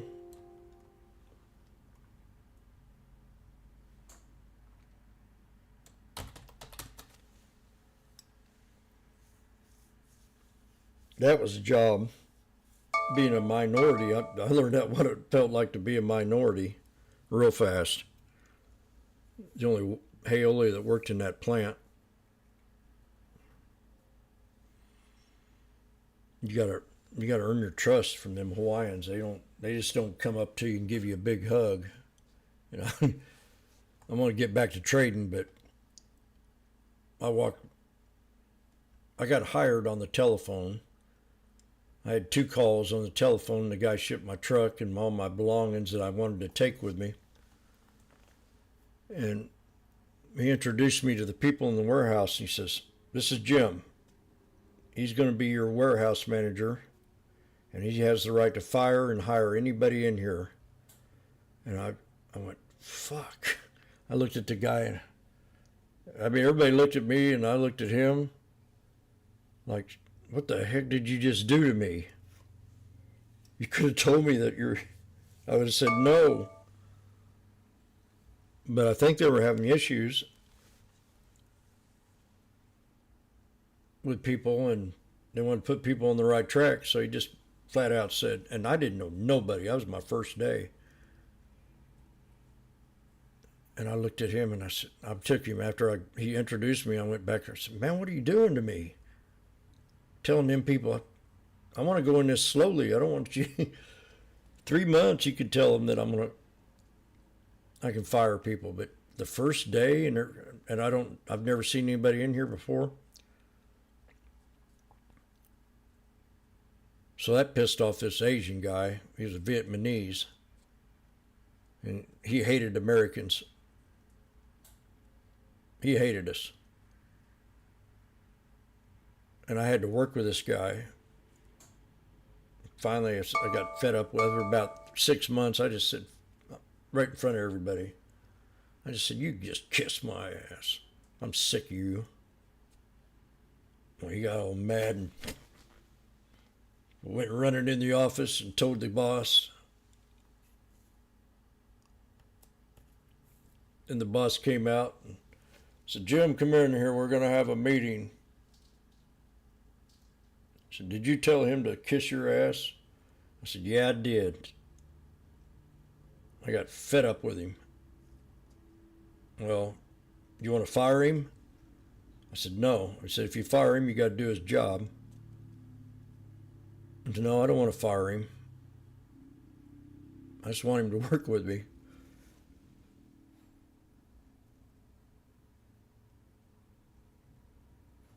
Because he was good at what he did.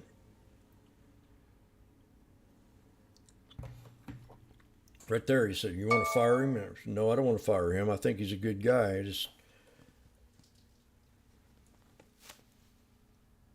I just got fed up with it.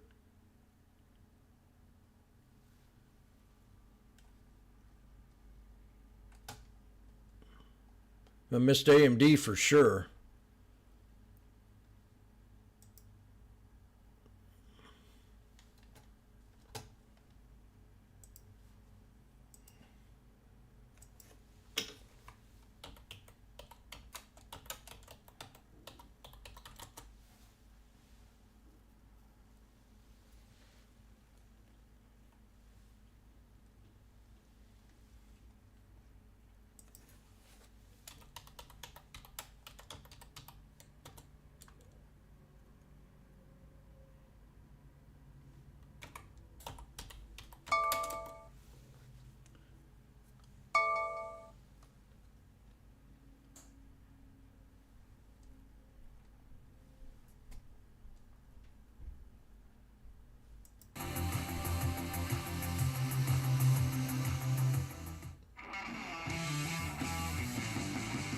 It had a triple bottom here on AMD.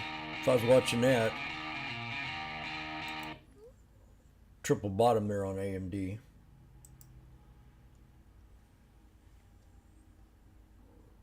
Shake up on a George leadership front. It looks like George, but a name that can't seem to kind of get out of this rut that it's been in for the better part of the last year.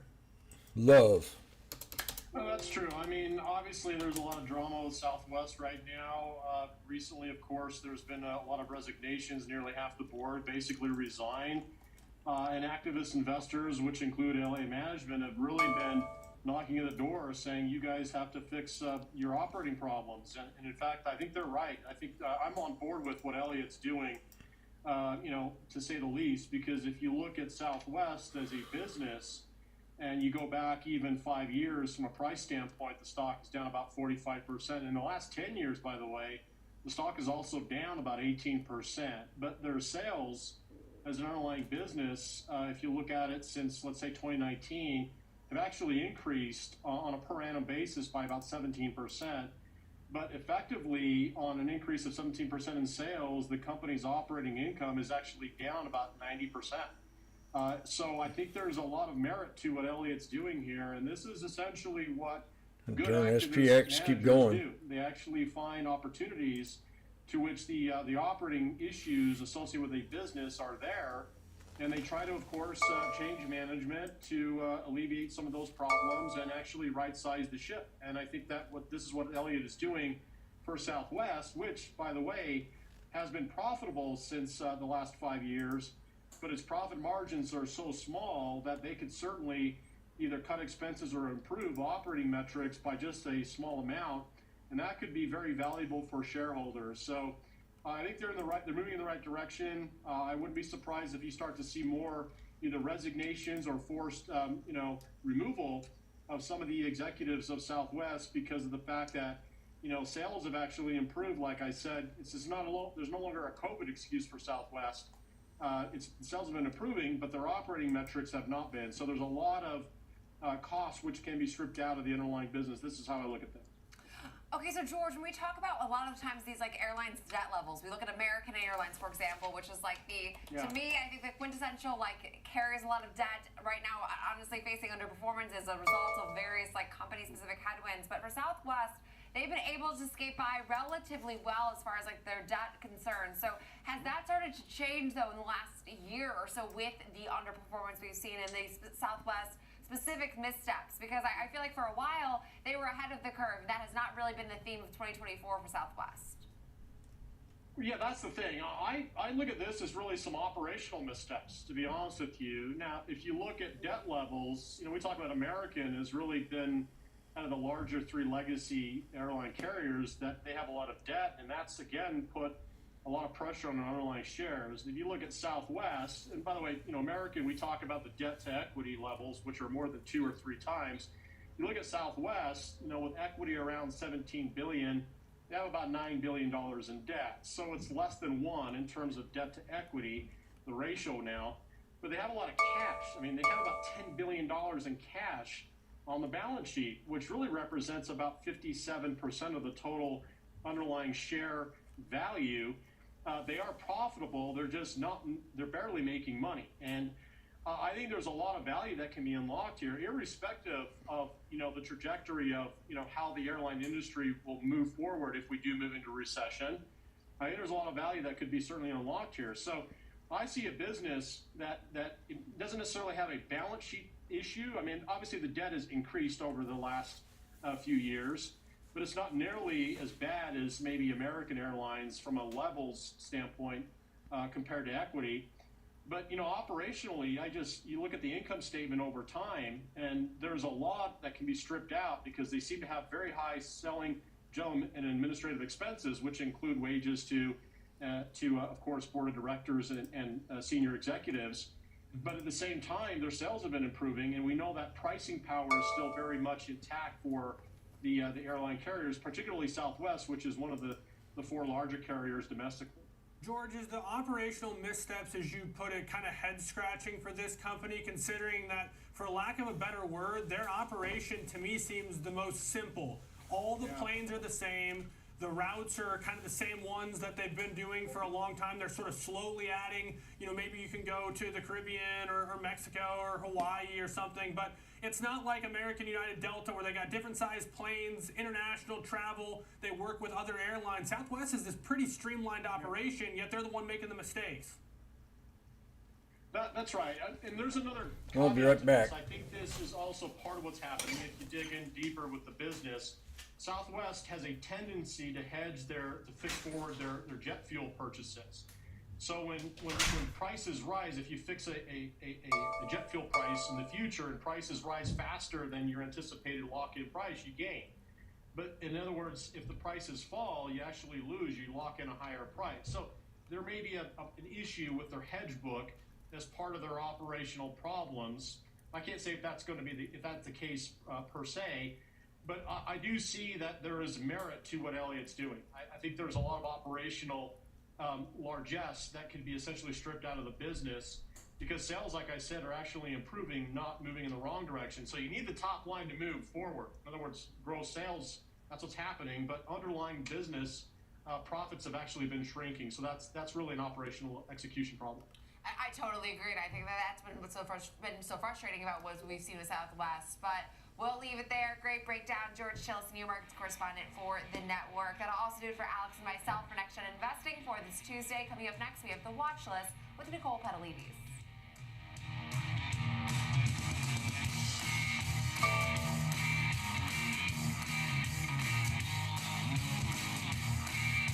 This election season, stay out of the muck and the mudslinging with Schwab Network's by-the-numbers coverage of the presidential cycle. How could this election impact your financial future? Next week is going to be a crazy political week. Election trades are fraught with risk. No agenda, no hysteria, just good old-fashioned analysis of what policy means for your portfolio. Stay informed, stay ahead. Tune in to our election coverage on Schwab Network. The market is a multi-trillion-dollar beast. When there's profit there, you take it. That's always going through my head. My job as a trader is to just make money. With a history and a geography degree, how did you find your way into trading? Trading attracts a lot of the best and brightest students because it is this enormous data set. It is incredibly competitive. And so if you really want to put yourself out there and test yourself and find out how good you are, it is very attractive. So how are you exploiting human weaknesses? Being lucky in trading is great, but it's not the formula for success. You need to be able to find opportunities in the marketplace and sift through enormous, staggering amounts of data. You certainly see patterns. Context is so important. I think the best traders I've seen have insatiable intellectual curiosity. Otherwise, certain parts of your skills will become outmoded by competition or by technology. When we look at your whole brain, we don't see any activation in these emotional or reward pathways, as if you don't have an emotional reaction. I'm not very good at sales, turns out. I'm very good at trading. I have a trading system that I've used for over 10 years now, and it's almost second nature to me. Do you think that this is potentially a human superpower?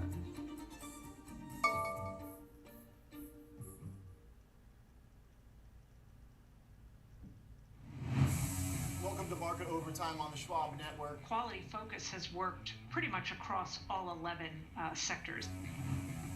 We deployed a fantastic array of new technology. The companies that are doing well are almost too big to fail. Have you set yourself up correctly? It's controversial. The old guard is saying, I mean, Way off with their heads. AI feels controversial and it's I'm kind of like trading this market right now.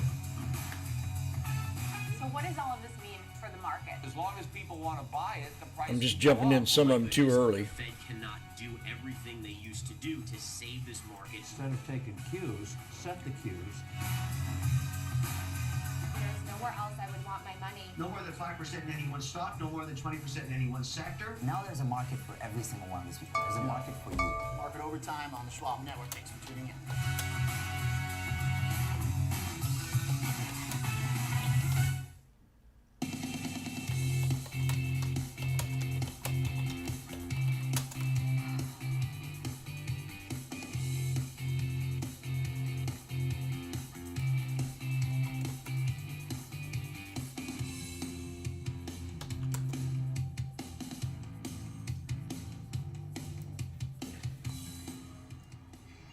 Good afternoon. Welcome to the Watch List. I'm Nicole Pedalides. It's 2 p.m. Eastern Time. We're coming to you live from the New York Stock Exchange. We had one day of gains yesterday after a tough week last week, but back in the red here again today. We'll go over a lot of things throughout this hour. We'll also be talking and looking at the regulatory state of big tech after multi-billion-dollar judgments against Apple and Google.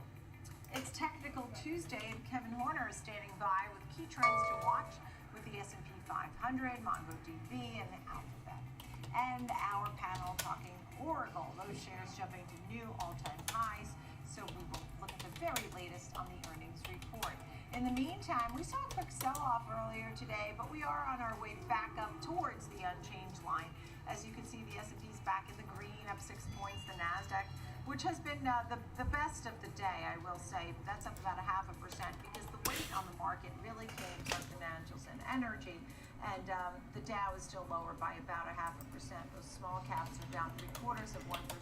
And oil sitting at $65.69 the barrel, down $3. 25.41 is the level for gold a troy ounce right now, up $9. And 101.64 US dollars level. Bitcoin 57,350, and the VIX sitting at 1954. So there's the big picture, and of course we're waiting on CPI, PPI, and consumer sentiment as far as economic prints this week. Kevin Hinks is with us, host of Fast Market, and he has more details for us. Of course, I mentioned briefly there was some pressure, particularly on energy and financials. Some of your thoughts? Hi, Nicole. Yeah, as we get ready for tomorrow morning's big data point of the week, which is CPI, we're trading, a little more volatile than normal. I mean, for the second day in a row, the market opened higher, sold off, and now seems to be at least firming up here, if not rallying. The NASDAQ is up about 0.5% here. So the market is firming up again as we get to the second half of the day. So pretty impressive recovery here going towards tomorrow's CPI data. Now, here's the numbers on CPI. They're looking for 0.2 on the monthly numbers, both in headline and in core. The difference Year-over-year numbers. The headline expected to go from 2.9 to 2.6%. The markets will like that. Core expected to stay flat, unchanged for the month at 3.2%. Not sure if the markets will like that part. But tomorrow morning we'll get a real in-depth look at consumer inflation, Nicole. Yeah, I want to go over the financials and energy a little more too. When you see Goldman Sachs down 5%, right, and JP Morgan down the same. I mean, it's sort of jarring, not to be expected today, right? Two high-profile names that you just mentioned there. Goldman Sachs, remember yesterday, they reported, now against tough comps from a year ago, but they're thinking overall trading is going to be down about 10% from a year ago, or about $400 million, mostly on the bond side of trading. But overall, they think the market's going well, but they pre-announced, as firms do, a 10% decrease in trading. Then, you mentioned Goldman Sachs down about 4.7, 4.8%. Then Jamie Dimon came out in a conference talking about investor rights and basically said, in no uncertain terms, Nicole, there should be no annual shareholder meetings. He said they are now, he called them a frivolous waste of time and meetings that are hijacked by special interest groups. Now, Jamie Dimon is 68 years old, Nicole. He's been CEO of JP Morgan for 18 years, and he's known for his colorful, off-the-mark comments. And he's not afraid. No, he's not. To be controversial. That being said, JP Morgan stock down about 6.8% because, frankly, if Goldman's down 10% in trading, chances are JP Morgan's trading's down as well, Nicole. Yeah. All right. Kevin Hanks, great to see you. Thank you so much. Let's take a look at the bigger picture. Gene Goldman's with us, Chief Investment Officer at Cetera. That's what I was talking about earlier. Some of your thoughts on the market? Sure. First of all, thanks for having me back on your show.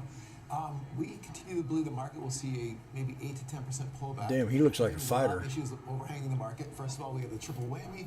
We've got high concentration, high valuations, and we have high expectations all baked in the market. Second of all, the Fed.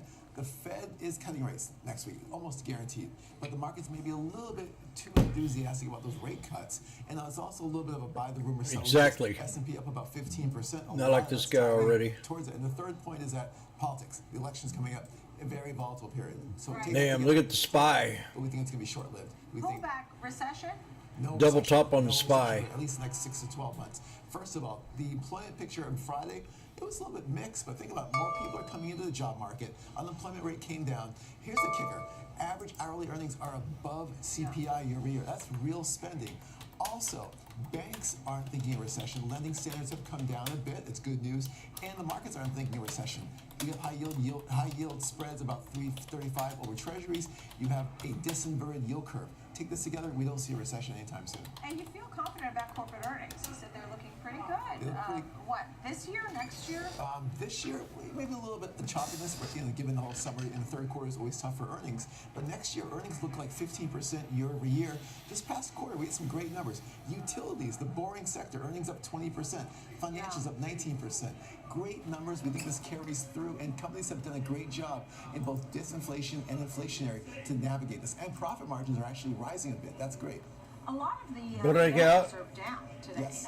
3%, 4%, 5%, 6%. I mean, at one point, JP Morgan was down. Woo, Mike. Do you say that's a buying opportunity? That is a very big buying opportunity. Think about this. Capital market requirements have come down for banks. They were expected around 19%, coming in around 9%. Yeah. We have a disinverted yield curve. That's great news for financials. Capital markets should open up. IPO markets, fixed income issuance. Take this all together. We are really optimistic towards financials. It's been one of our favorite sectors all year for some time, along with industrials and along with healthcare.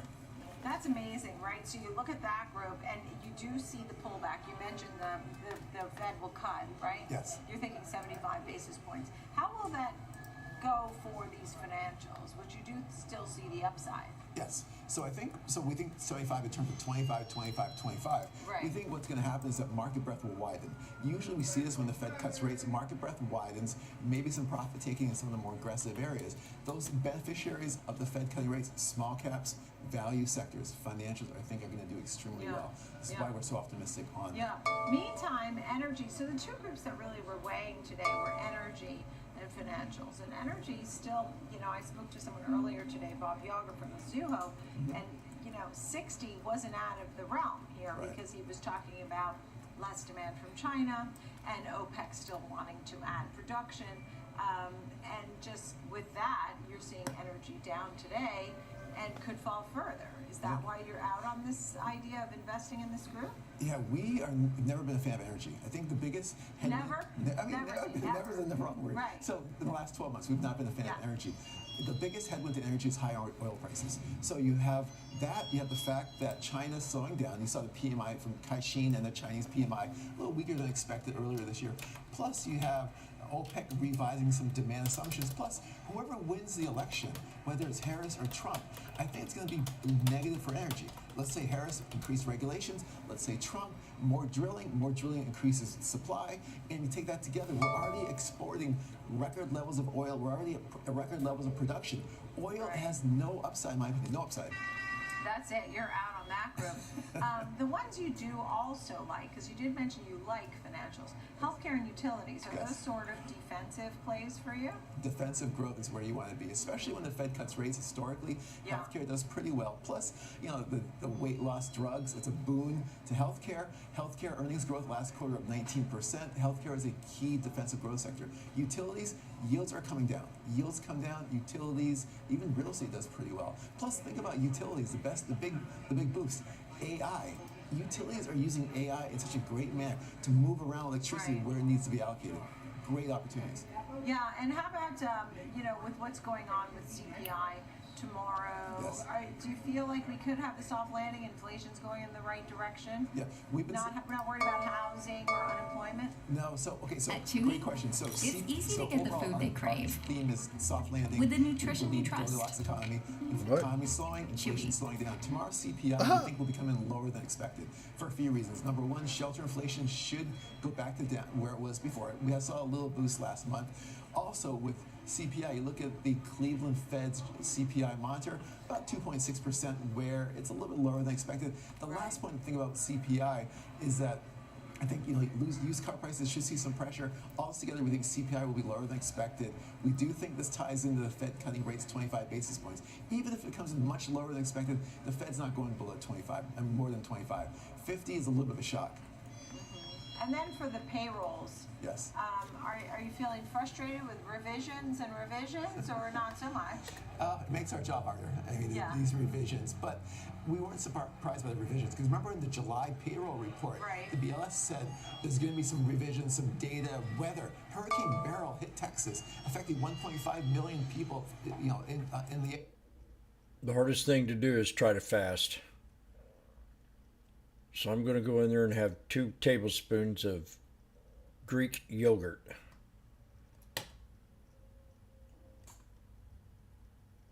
That's the hardest thing for me to ever do. It's still on your mind. I mean, whether it's GDP or something for next year or this election. I'll be right back. I think one thing about investors is that we get worried about the S&P 500. We worry about market returns. I'm watching the SPY here for if you look at the pullback. last 20 election years, the stock market, the S&P has been up on average 10.5%. Only 2 years it's been down. 2008 and then Y2K 2000. You and I were wearing our tinfoil hats back in the day. So don't worry about the market if you're an investor. The election is always uncertainty, but the markets don't really care. We just think a lot of volatility will pick up. And whoever wins, they're facing 3 issues. They're facing high market valuations, they're facing high debt to GDP levels, and they're really facing a slowing economy. Take this together, it's going to be really limited to when they win, what they can do. Gene, it's great to see you. Thank you so much. Gene Goldman of Cetera, thank you for being here. Coming up, Options Corner. Tom White is standing by, and he will highlight unusual options activity that we're seeing throughout the day. How investors are looking to trade on recent news of Bank of America, Hims and Hers, and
Schwab Network. Available anytime, anywhere, on any device for free. Schwab Network.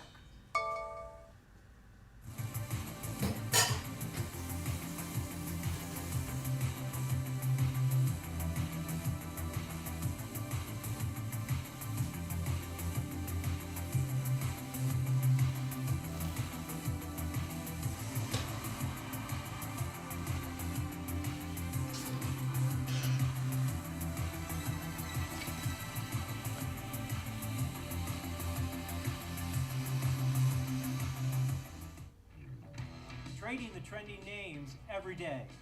I'm Tom White, host of Fast Market, ready for you, ready to go at 12 p.m. Eastern on the Schwab Network.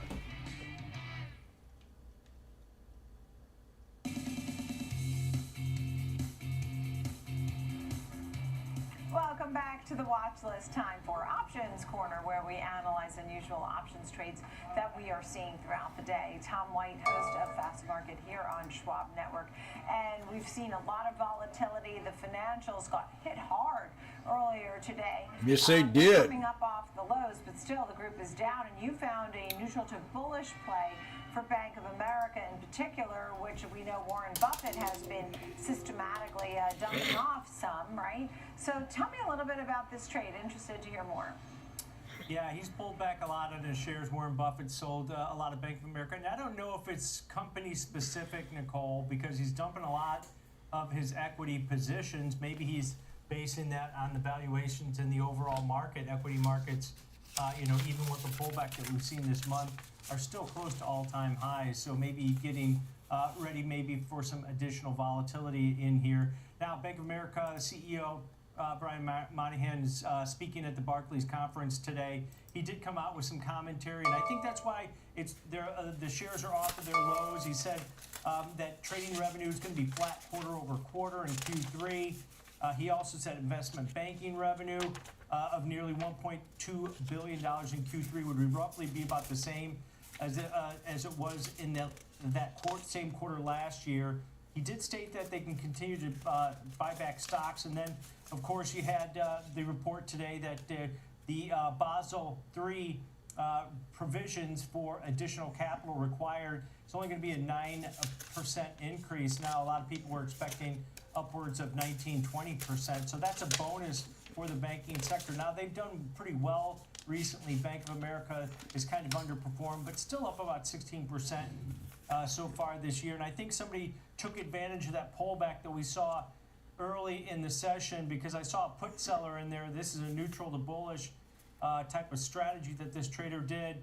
Out in the January 38 strike puts, trader sold 3,500 of those puts for $1.81 credit on those. So the break even where he starts losing money on this is down at 36.20 roughly over the next 129 days. It's about 7% below the current share price in there. So this trader's thinking that, hey, I'll give myself a little bit of cushion to the downside. I've got 7% before I start getting hurt. If it falls below that 38 strike at expiration over the next, basically 4 months, then he might have to buy the shares, but he's buying them at a discount of about 7%. So maybe taking advantage of that pullback that we saw earlier on in the session.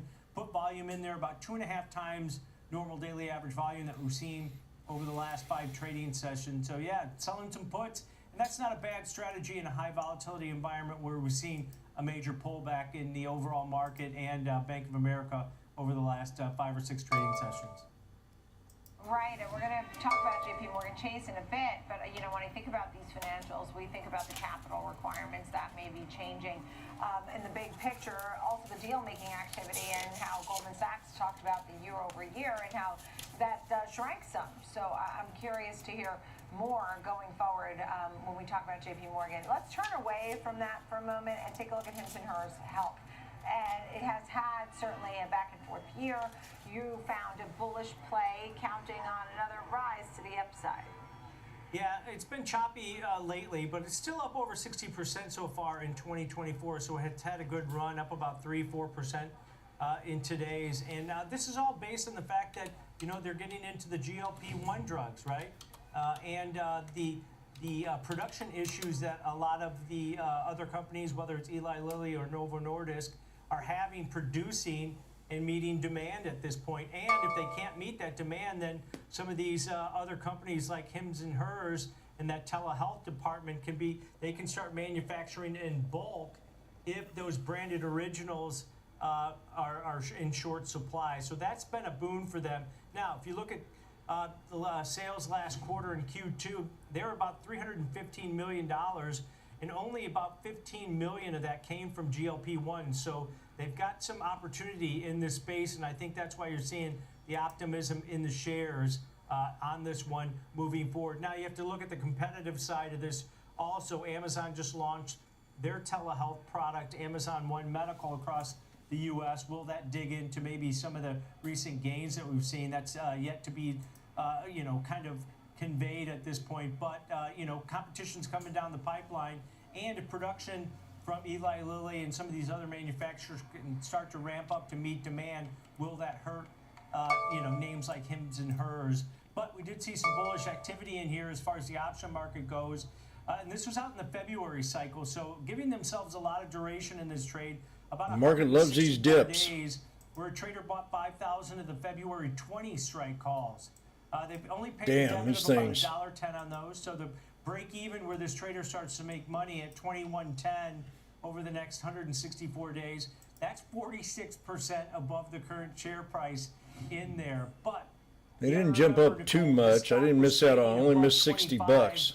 Just in June, so it has that ability to hit those levels. But this is kind of an outlier, long shot type of trade. But It I didn't think regain the as thing much to as it look was at worth. on this type of position that this trader did is that, hey, they're giving themselves until February expiration. Tempting to buy puts here. To levels that we saw in June.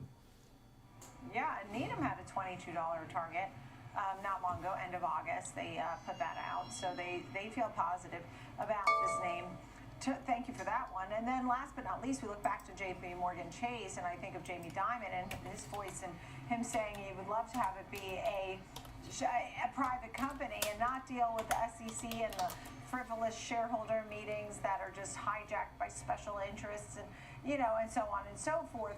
I guess it's really tough to run a big bank. We know that to be true. Tell me a little bit about the bearish trade that you found. Yeah, they definitely don't want regulation, but if any historical norms can kind of be put into that, look at 2007, 2008 when they had a lot less regulation here. Now, JP Morgan, they were at that same Barclays conference. A lot of the financials are kind of giving mid-quarter updates to what they expect. And the COO, Daniel Pinto, came out and he said that Jimmy's looking at the 5460 puts.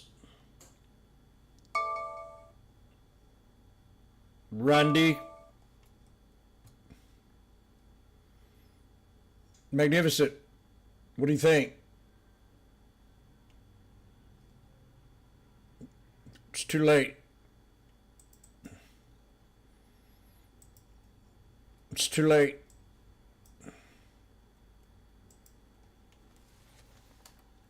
The 5460s at 110.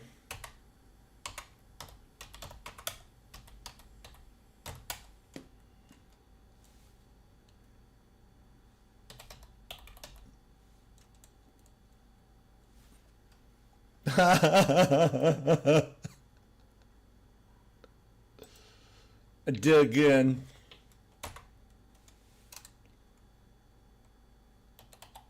I need fast reactions. About what?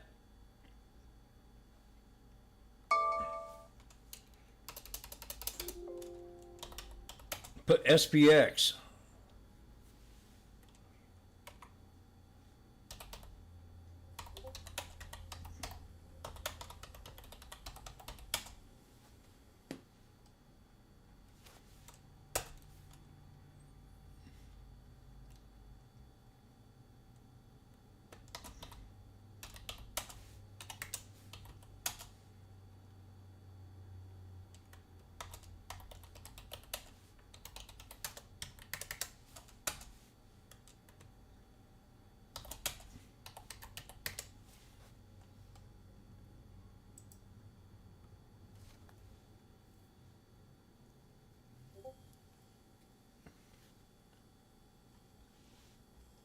I jump in. I'm at 110. The 54.60 puts.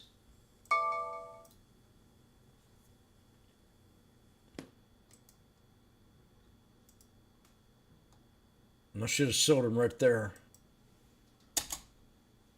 Now we're back down to 110.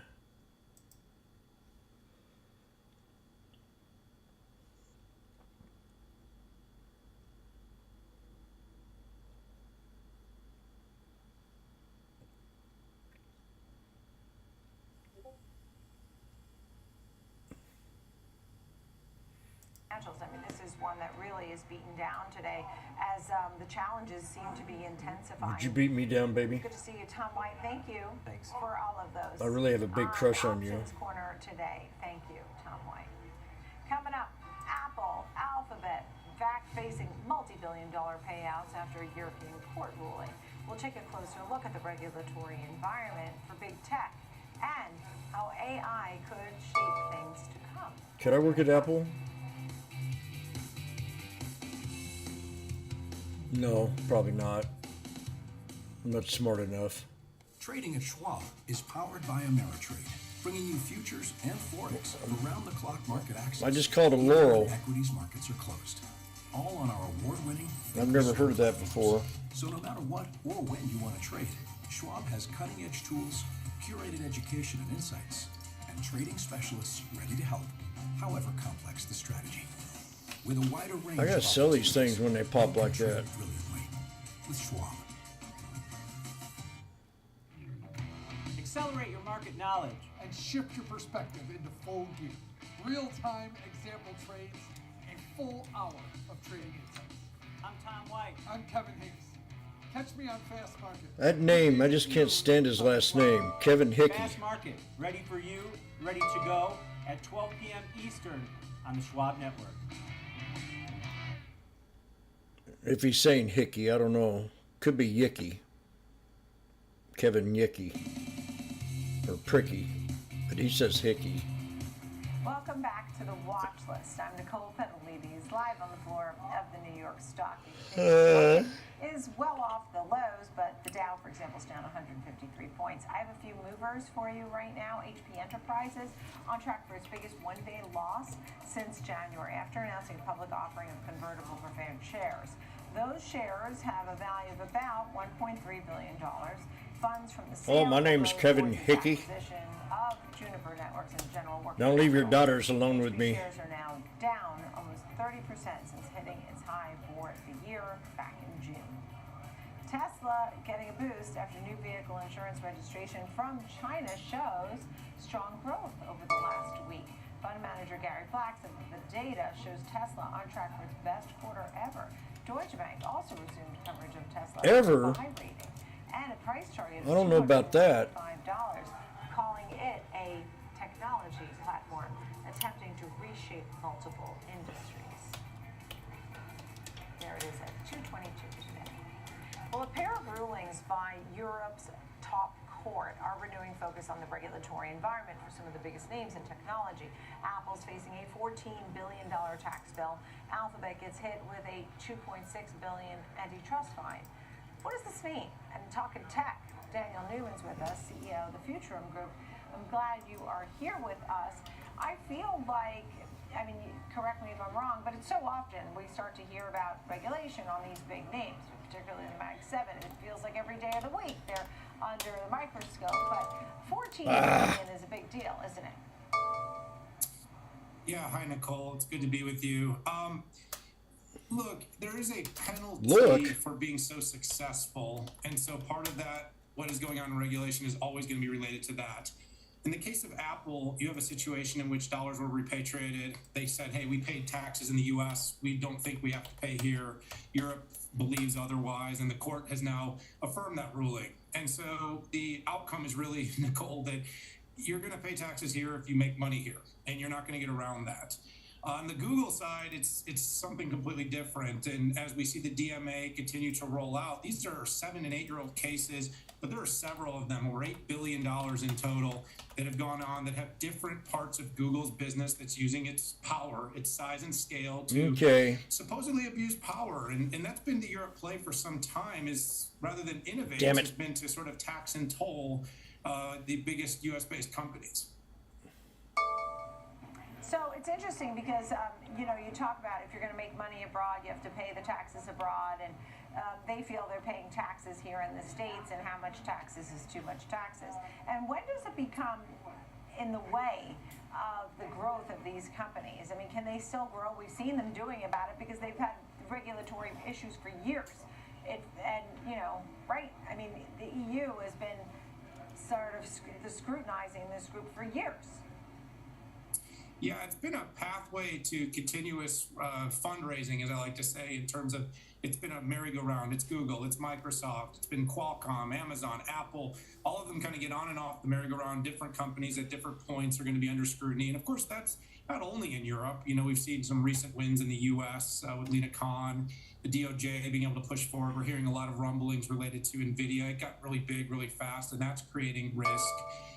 But we really have to sort of, break this down into some different pieces. I mean, the tax situation is difficult because if you're running a company in different regions across the globe, you have different tax requirements in every part of the world. And of course, it's a little bit of a cat and mouse game. Companies aren't doing this to break laws per se. They're doing it because they're trying to build the systems of efficiency. They believe they will do more with a dollar than paying tax. So if they can keep that tax efficient, they will try to use those dollars to continue to grow the company. So companies make decisions on where they locate. I mean, even in the U.S., Nicole, we see this with companies that moved to Texas from California with Elon Musk.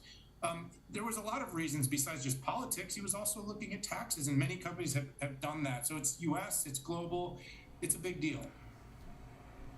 All right, I want to turn your attention over to what is AI as far as is it a super cycle, a revolution, whatever we want to call it. But to your point, you feel like we're in the early innings of AI overall. I'd like to hear more about specific companies in the AI thought and maybe how NVIDIA fits in here. Yeah, why don't we hit it up from two angles, Nicole? We'll talk about Apple, since they had the big launch yesterday. Everyone was really hyped up. Apple Intelligence going to change the world. We hear some of the bulls on Wall Street saying this is the super cycle driver. I came away a little disappointed. Market's a little crazy now. And this inflection on these new devices is all about the experience layer. I see you on X and different social platforms. It's, can we take a picture and do everything seamlessly, see what we're looking at, instantly get information? Can it craft a sentence for us? Can it drive the next activity, or make sure that we're more productive on our schedule rather than having to use a bunch of different apps? So we haven't seen it all yet, but I think that's what drives the cycle. It's moving away from apps and really into the OS. On the NVIDIA side, I'm here at Oracle Cloud World. You heard yesterday in the Larry Ellison comments with Oracle, him talking about going from hundreds to thousands of data centers, from hundreds or thousands of GPUs to tens and hundreds of thousands, from megawatts to kilowatts. And we broke double top. It's a great indicator on because SPY they're a company that actually develops and builds the consumption on the 1 hour. It's their database, it's their applications.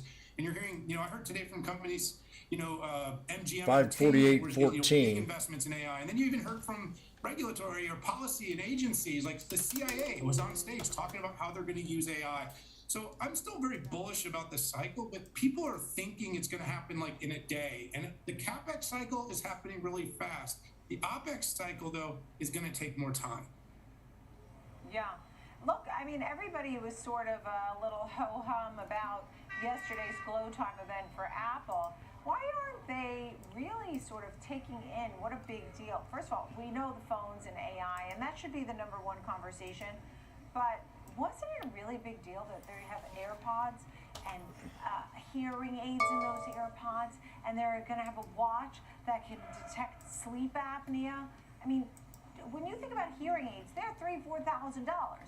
Sleep apnea, so many people want to know how they're sleeping. It is such a big deal. Why aren't we putting more merit in that? Well, I think that it was because the setup was all about an AI smartphone super cycle, Nicole. Everyone was thinking we're going to sell, even 1 or 2 or 3% above the expectation. Massive for the EPS growth of Apple. And of course, indicative of this AI cycle. Some of these features, you know, we've seen it from generation to generation. You know, when they first came out with the, you know, the heart rate monitoring on the watch, very, very cool. It changed the game. For some people, that was an entire reason to go get an Apple Watch. The hearing aid for tinnitus, you know, we heard stories. We had a about hard that. money. It's another example of how this can be used. This could be bullish indicator right here to get someone to go out and spend on the daily. $400 on a pair of AirPods. That's a big deal, man. The guy gave me some iPods the other day, and I love them. I've never used them before. I mean, I really do like them, especially when it comes to working. I used to wear headphones. I used to have a pair that was remote, but I couldn't get them to work as good. They were expensive, but not for me. They made my ears sweat too. iPods don't.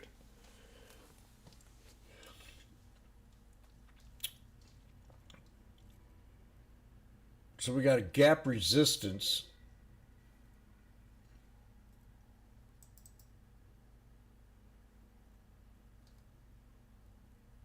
We got a harmony right here. This is bullish. We got dragonfly.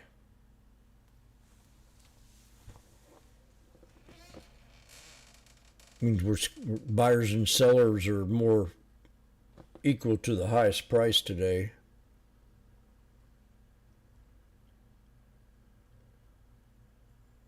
The buyers are definitely winning here now. And we pulled back to a solid support today.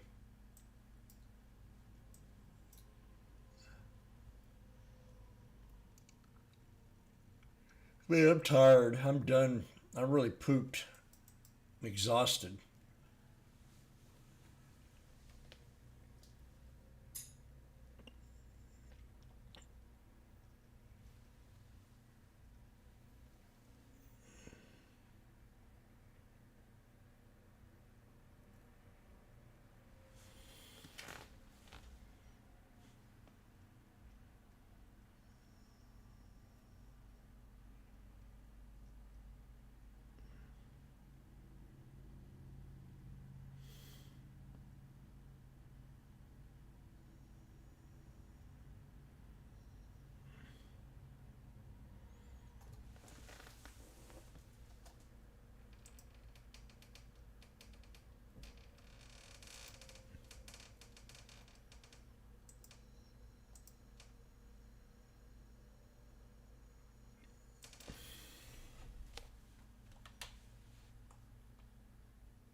I'm just too tired to be trading right now.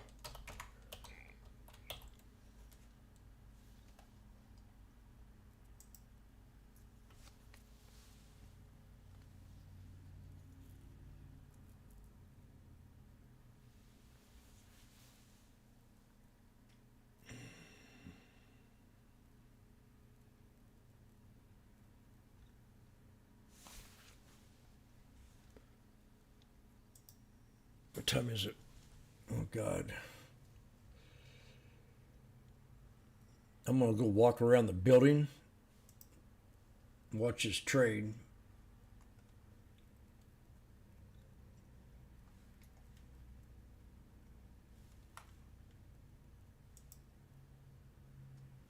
That's what you're going to tell us about. Absolutely, Nicole. That yield curve going positive, that slope positive for the first time in a couple of years last week, and we have seen some interesting price activity in treasuries. You were just talking the indices, and I think that's why we're seeing kind of mixed activity there and limited conviction, right, with the SPX kind of in the middle of that range that we saw off those all-time highs and hanging out above the August lows. That's because We've got yields which have been coming off at a pretty significant clip, and I think that's raising some concerns. We're seeing that in crude oil today with the weakness there down to $65, some of the demand concerns. But let's start with a product we don't really get to talk about that much. That's the Treasury futures contract. I want to just first look at the bonds, longer dated on the left, the 10-year on the right, because they're to new highs for the year. You got the ZB again up to 126.29. We're talking just shy of the 127 handle, and you've got the 10-year here to 115.15. So this is a well-defined trend up. Now, again, we don't get to talk about this very much. We more focus on yields, which I hope we're going to have time to do here as well. The 10-year, the TNX, but or the /10Y, the futures contract, but. When you're talking about Treasury futures to the upside, that means yields have been falling. So now we've seen the 10-year dip down below 3.75 convincingly this week. And that's why I think, again, indices are trying to figure out what to make of this. Yields are falling, which is normally a good thing, but not necessarily if it signals that the economy is slowing, Nicole. Well, that's the thing, and that's what we're going to listen for from the Fed next week on the 17th and 18th as they decide how much to cut. In the meantime, you noted the 10-year Treasury yield, which has been falling at a pretty fast clip. And it was at the lowest levels yesterday since last summer. Today, right now, 364. What does it tell you? Yeah, it looks like the Fed is going to be cutting, it's telling us, and possibly even 50 basis points, Nicole. Let's wait and see what the CPI numbers look like tomorrow. PPI on Thursday. I mean, this could be quite the catalyst for these Treasury futures, and now we're looking at the 10-year behind me again. Futures contract /10Y, but you can see it's the mirror image of what we just looked at in terms of the Treasuries. So again, coming off, we're all the way back to those October highs, if you remember, up around 5%. Because again, getting back to that idea that yields are falling being a good thing, the market was very happy with the idea that we saw a peak, right, in October, the fall of last year. It's one heck of a comeback. Coming off ultimately and kind of taking out those lows from last fall. Well, now it's starting to raise some concerns because it's a good thing off that 5% level down to 3.5%, 4%, but not necessarily when you start to accelerate that again to the downside because it's a demand. Or I'm going to go walk down the street and back just to get some fresh air. The next couple days, it looks to me like if lower today, and boy, it'd be tough for them to come off this lows and really rebound. That would take something. I want to have a little bit of energy to take that power hour trade. Oh, that's an interesting point. So 6 days down, that'll bring eventually mortgage rates down farther, which then could in fact push housing prices higher. And then, you know, that's why they say just go get the house. Ben Lichtenstein, thank you. Good to see you. Thanks for all of that. Appreciate it. It's time now for Technical Tuesday. Some stocks and charts that you want to take a look at. Kevin Horner's with us, Senior Manager, Trading Services Education at Charles Schwab. I'll start with the S&P 500.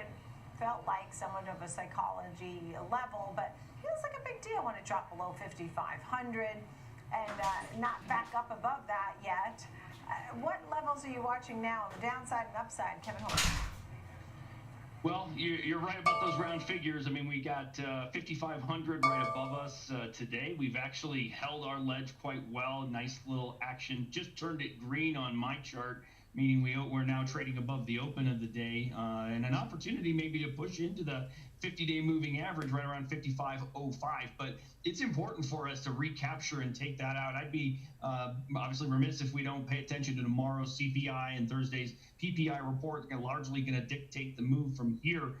But none of us really enjoyed that huge ugly candle we got Friday. So really, we're kind of mired in between the range we created on Friday, the downside for which is about 54.05 and the upside at 55.05. So essentially, we're trying to discern our next move by trading up through that ledge or below the ledge beneath us. And there is a fair bit of support at 53.75 to 5400.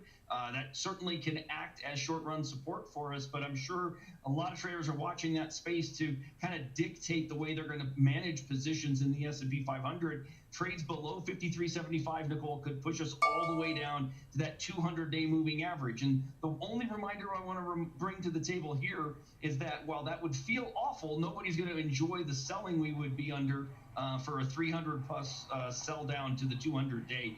If we stopped there, Nicole, it would be a higher low, and we would take some solace in that, perhaps. Yeah, look, I mean, people like to get buying opportunities. A lot of people tell me they bought last week. I know you're watching the 50-day at the 55.05 level, but on a sell-off, I know a lot of people who were buying the dips, so they are feeling somewhat optimistic. That being said, can we turn your attention over to MongoDB, a name you're watching closely, the price point that's really key here?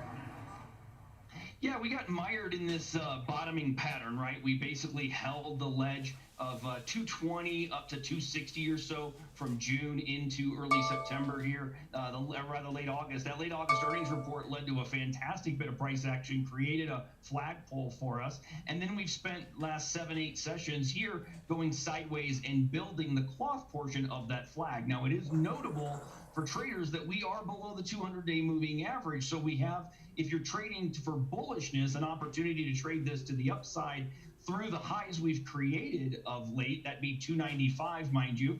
If we did trade that for bullishness up to the 200-day moving average, it's notable that it is counter trend trading, and unfortunately counter trend is a little tricky at times. It does encourage traders to be a little bit more disciplined in their process, of course, but there could be an opportunity to trade for bullishness into the 200-day moving average on a close above 295 here, and I'm sure there's a lot of traders looking for that exactly. One other takeaway is we've had lightning volume as we've built this cloth portion, so we've seen proper price action after the positive jump to the upside here from a standpoint of a potential additional bullishness going forward here in the short run.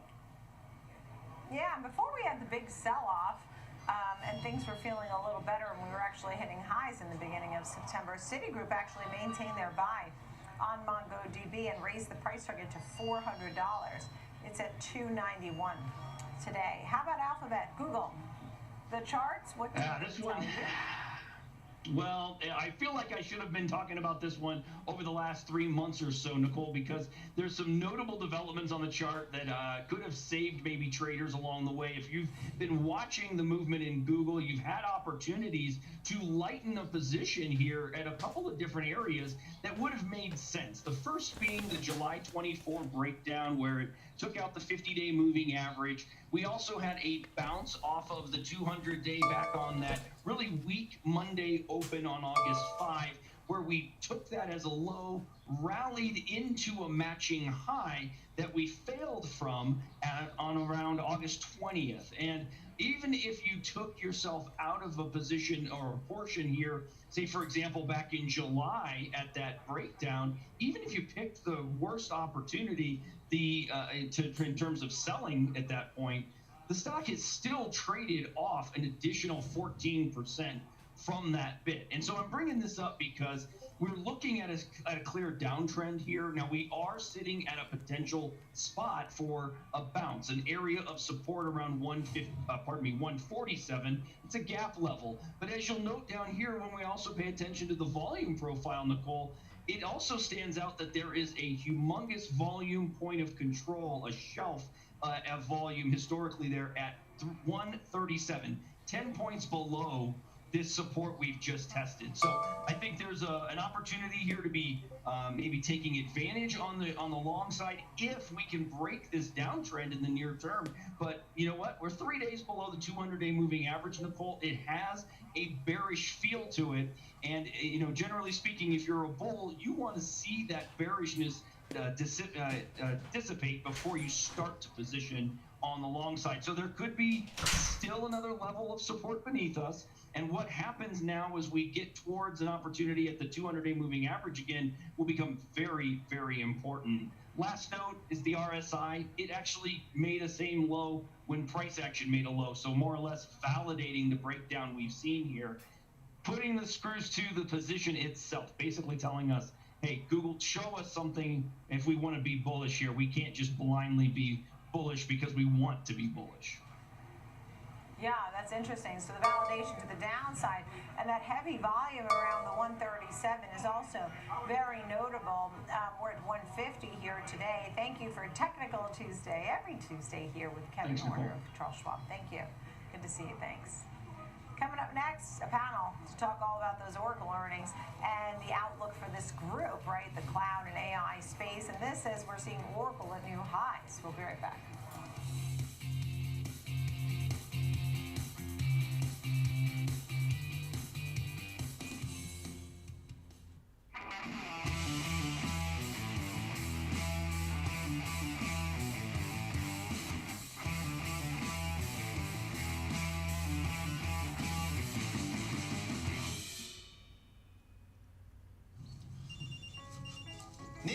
That's my favorite client. Quick question, Carl. Can you offer me the same choices as Schwab? Choices? Yeah. At Schwab, I can get full-service wealth management, advice, and invest and trade on my own. Come on, you know Carl's the only choice you need, right? Neil, tell me you know this. Gotta run, Carl. Schwab. Have a choice in how you invest with Schwab. Cut the cord on the way you get market news. It's Market on Close. Join me, Oliver Rennick, for the biggest earnings coverage and insights from the smartest minds on Wall Street. Monday through Friday, 3 p.m. Eastern, available anytime, anywhere, on any device for free. Only on the Schwab Network.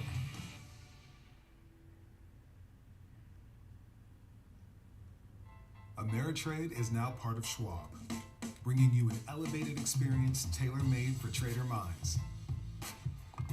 Go deeper with Thinkorswim, our award-winning trading platforms.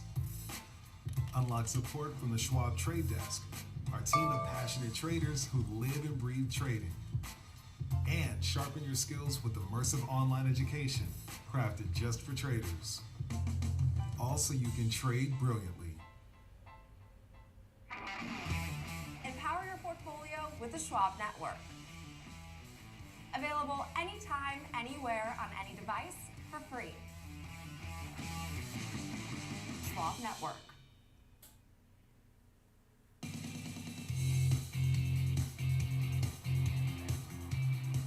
Welcome back to the watch list. Are you watching shares of Oracle? In fact, those shares have jumped to new all-time highs. It's been on the heels of better than expected earnings and some new partnerships for Oracle. So certainly a winner, and you're likely to see it. Right now it's up 11%, so you're likely to see a record close here. A big deal. In fact, let's have a conversation about the group. Julie Bushell-Sharma is with us, equity analyst at Morningstar, and Jordan Berger, analyst at Thoroughbridge. And Oracle is just endless with partnerships and deals, and saying that AI is pushing cloud demand, even noting, Larry Ellison noting that 100 billion, this is what he sees, 100 billion AI boom powered by nuclear energy. So, Julie, there's a lot happening for Oracle. If anybody wrote them off, they missed out. Some of your thoughts, and you raised your estimates. Tell us about that as well. Yeah, so, for the results, they were slightly above our forecast, but where we were really pleased was in guidance for the second quarter ahead.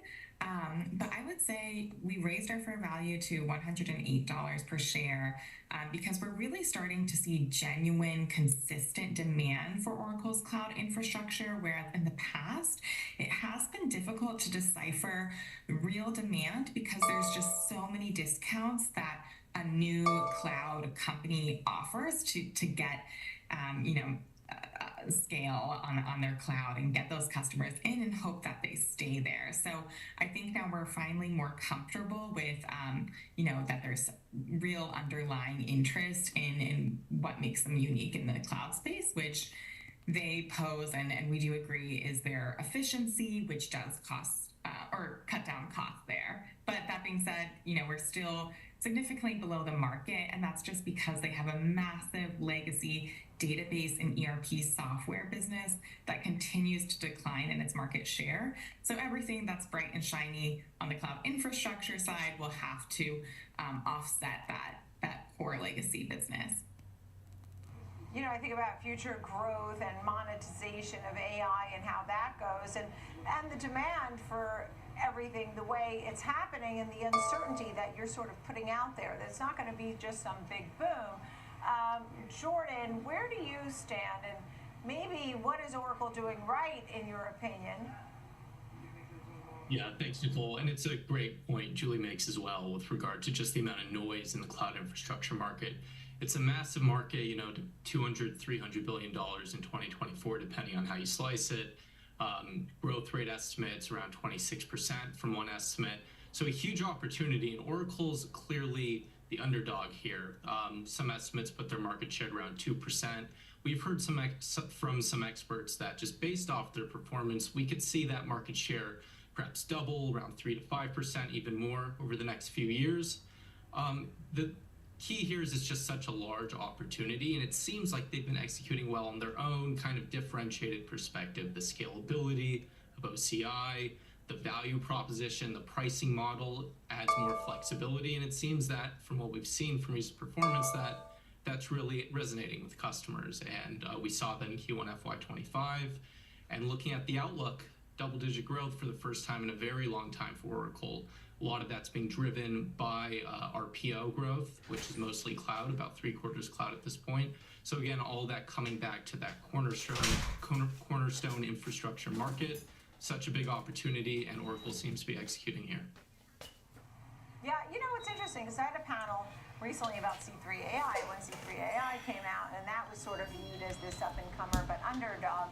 And when do these underdogs become fully competitive? I mean, I know they take some share and they're growing, but you have the likes of AWS and Azure as the big competitors, Julie. Really hard for Oracle to sort of make that footprint and show profitability too along the way.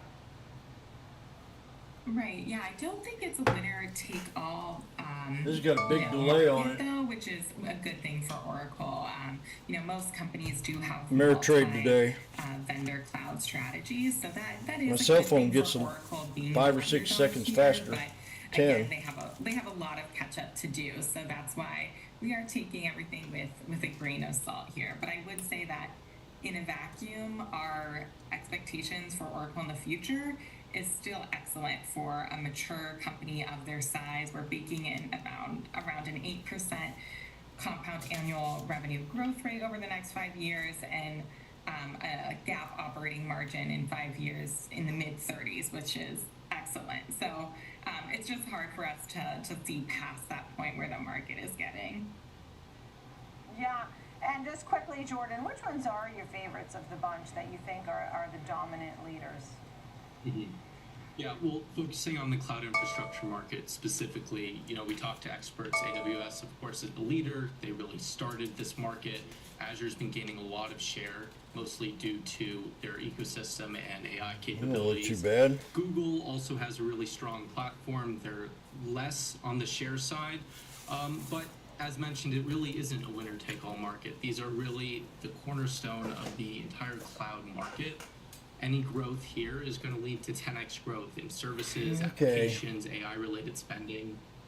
So when you look at that, it seems like there's opportunity across the board, and Oracle, as of now, has been showing that it's there.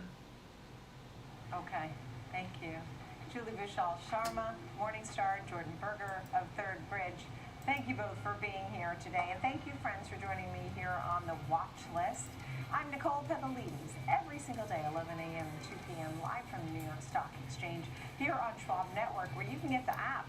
It's available in the Apple App Store. 24/7, schwabnetwork.com. Market on Close with Oliver Rennick next. This election season, stay out of the muck and the mudslinging. Schwab Network's by the numbers coverage of the presidential cycle. How could this election impact your financial future? Next week is going to be a crazy political week. Election trades are fraught with risk.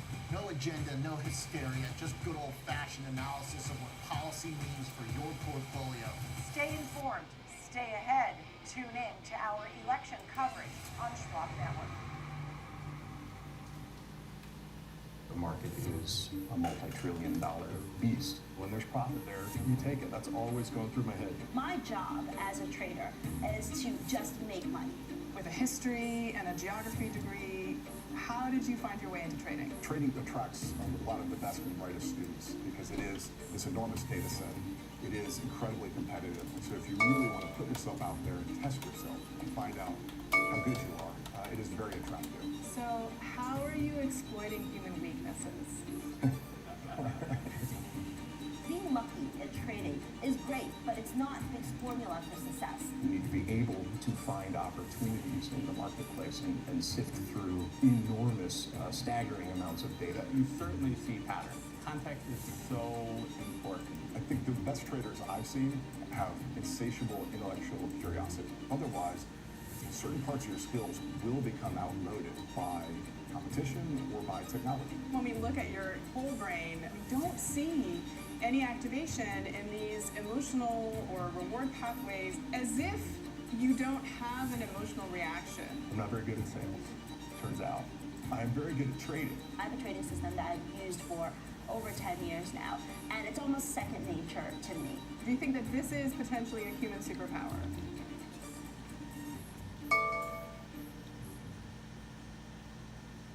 I don't like this commercial at all. Welcome to Market Overtime on the Schwab Network. Quality Focus has worked pretty much across all 11 sectors. 1 minute to power hour. Array of new technology. The companies that are doing well are almost too big to fail. Have you set yourself up correctly? It's controversial. The old guard is saying, away, off with their heads. AI feels controversial and it's going crazy right now. It is going crazy. So what does all of this mean for the market? As long as people want to buy it, the price could go up. Oh my goodness, the Fed cannot do everything they used to do to save this market. Instead of taking cues, set the cues. There's nowhere else I would want my money. No more than 5% in any one stock, no more than 20% in any one sector. Now there's a market for every single one of these people. There's a market for you. Market Overtime on the Schwab Network. Thanks for tuning in.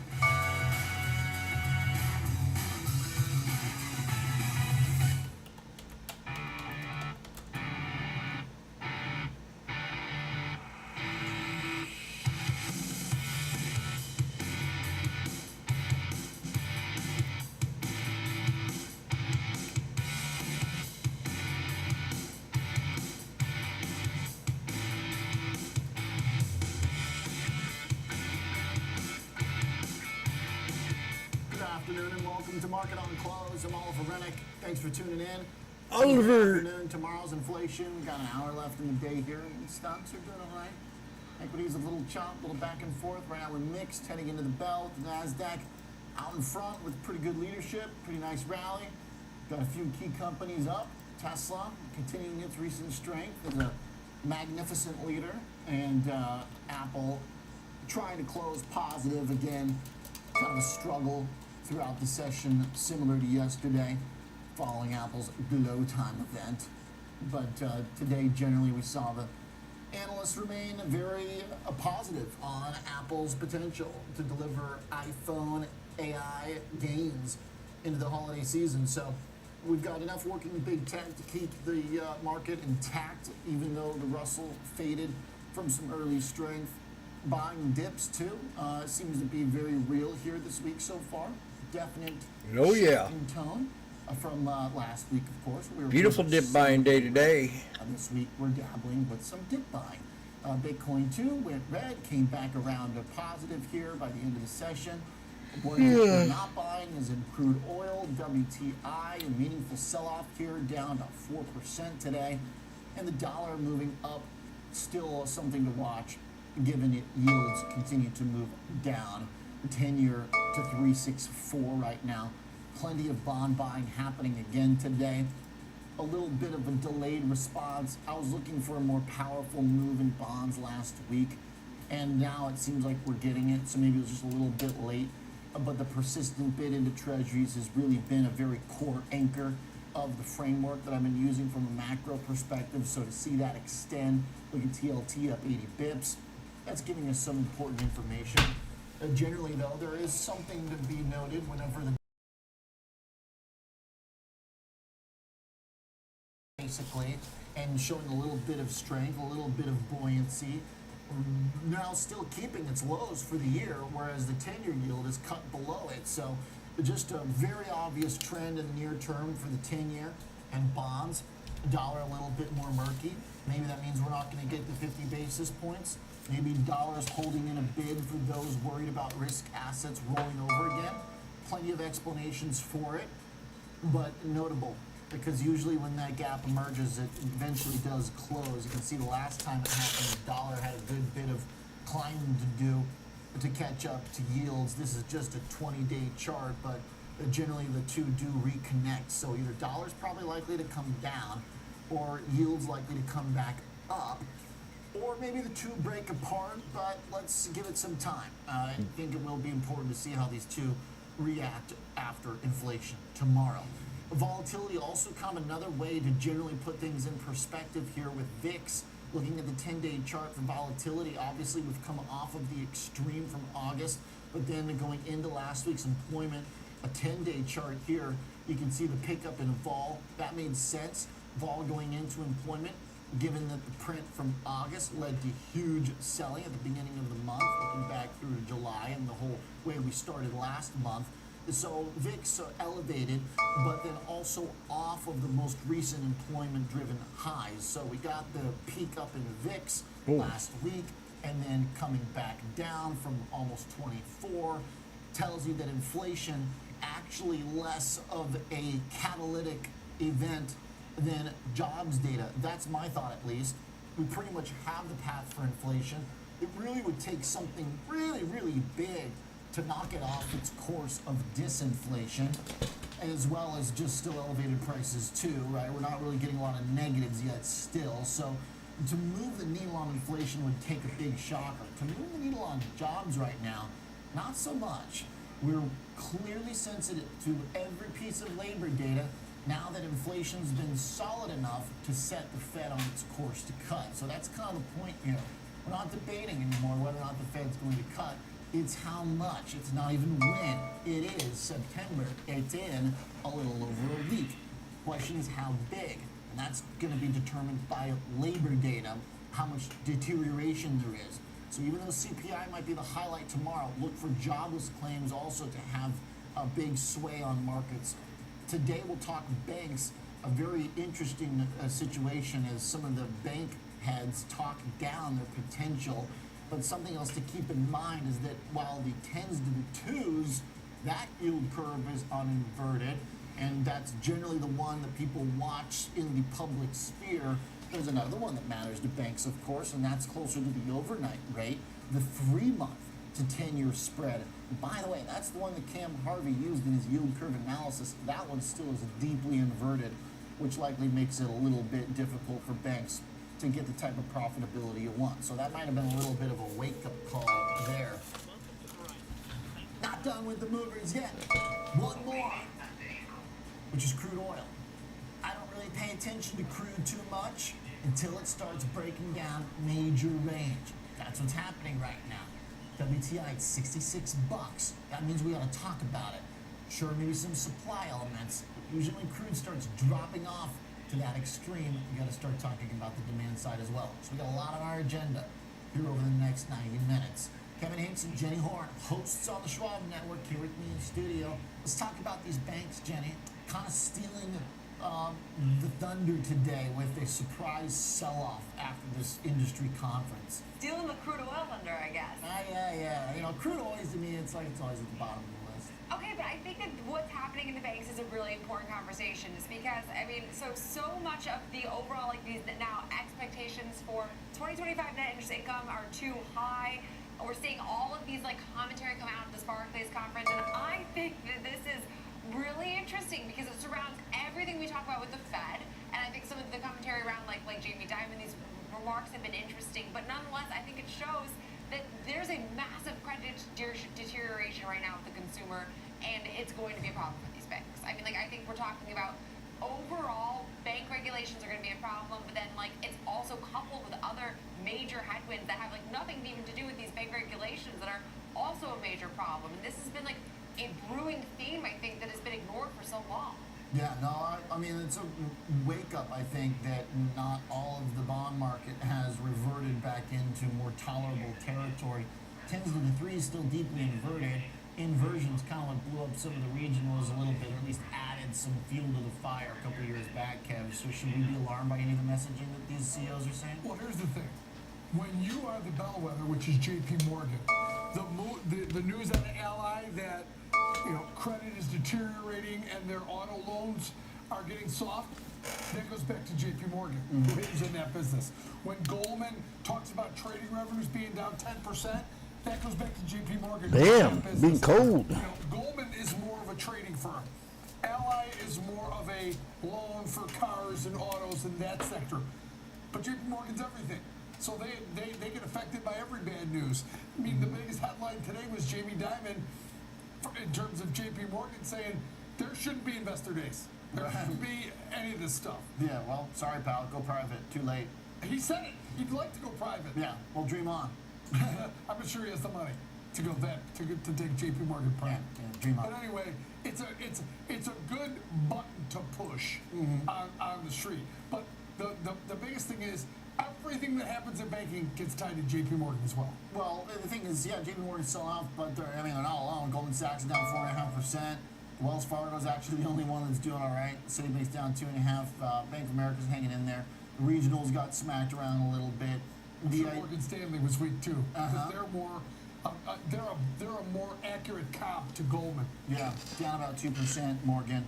You know, some of this kind of seemed like maybe the presidents and leaders who spoke here, Jenny, kind of want to talk down maybe some of their valuations before the next batch of earnings, because these stocks have done great. Well, so that's the thing that's so interesting. I think about when you look at like the chart of J.P. Morgan. I mean, look at like the outperformance of this name, and I think, and okay, I mentioned some of like the regulatory hurdles we got. This was a pretty big victory for banks we got this morning prior to the CEO commentary. So like bank regulations, this comes after like what is the Basel Endgame has been somewhat of a concern for a while now. So that was another win.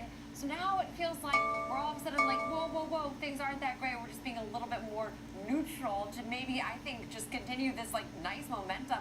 Somehow J.P. Morgan, Jamie Dimon is able to continue to beat and please to the upside after every single one of its earnings. I mean, like, it's one of the most perfect charts out there. Here's the other thing, too, is that the other sectors that have been doing well right now, because a few of our guests have kind of made a little bit of a misnomer as well, because all these defensive groups have been doing well. Staples, utilities, healthcare. The exception has been banks. A lot of people have been looping them in. Those are not traditionally defensive names. What do we got Those here? are pro-cyclical names. Those are companies that need the economy, which one could argue, all right, if they cut rates, that relieves some of the burden a little bit on some of the heavier lenders to some degree, one could argue, if it's happening as the economy firms up, though. But that's where these charts have been a little bit confusing to me, Kev, because banks are not really your safety trade. Banks have become expression that we're in this like early to mid-cycle refresh. Lower interest rate hurts banks because the net interest income. Right. A slower economy. But then the inverted yield curve does swipes, too.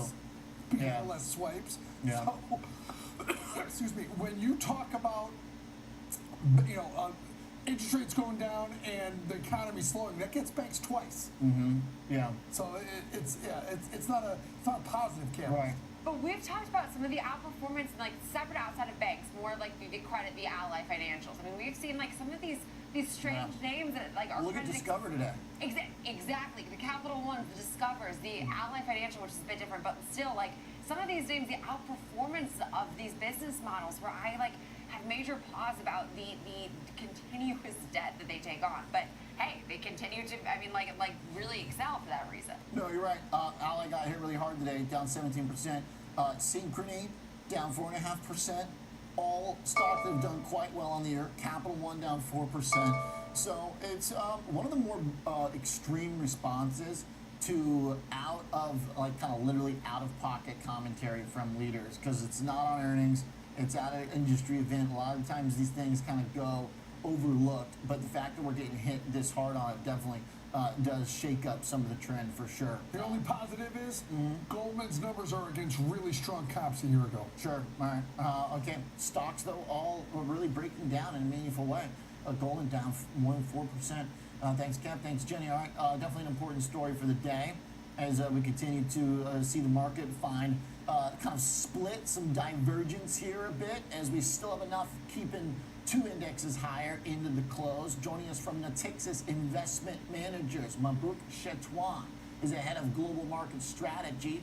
Mabruk, welcome to the Schwab Network. Thanks for being here. Hi, thank you for your invitation. Absolutely, appreciate that. So stocks heading into inflation tomorrow.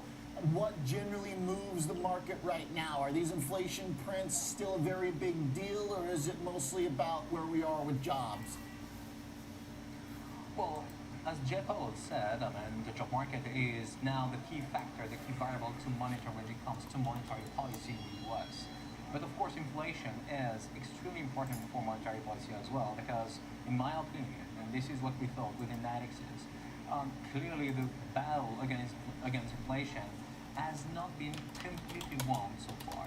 I mean, there are still components within inflation metrics, within inflation indicators that are still persistent, and the Fed will be extremely careful when it comes to the analysis of these persistent inflation components. For example, the services in the US are still persistent, they're still sticky, and if there is any signs of rebound of this sticky component, it could be a problem for the Fed in terms of monetary policy management. So inflation is still a big deal for the US economy. Of course, significant progresses have been made so far, but now, I mean, clearly any bad news coming from that front, the price front, could be, I mean, disappoint the market when it comes to the Fed, expectations in terms of monetary policy. So again, this is a really It's big one deal, tough market. To I look think I at might have to this get lost on this one. Many seem to be arguing we're in like early cycle or a mid-cycle refresh. They want to own small caps. They want to own things that oftentimes are doing well after we've been cutting and providing relief to the economy. Are we making a mistake trying to buy these trades going into the beginning of the cut cycle? Well, when it comes to Just got a new high on it. This segment of the market requires, I mean, two ingredients in order to progress significantly: growth and rate cuts and monetary policy. I mean, easing monetary policy conditions. And when you look at the performance of the small cap of the past few weeks, clearly it is volatile. I mean, they are not performing quite well. It is only volatility in our opinion. This is too soon in our views in order to add these segment of the market to the portfolios. So we need more clarification when it comes to monetary policy. Do we want to lower the interest rates massively or gradually, so it makes a big difference for the small cap? And again, what could be, I mean, the magnitude of the slowdown or the economic Not sure if I want to add on to it or not. If there is any fear regarding, I mean, recession or whatever, I mean, these segments could perform.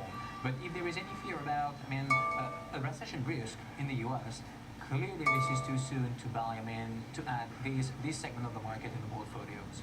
Okay, well that's an important distinction then, because the market's been trying to rotate into that stuff.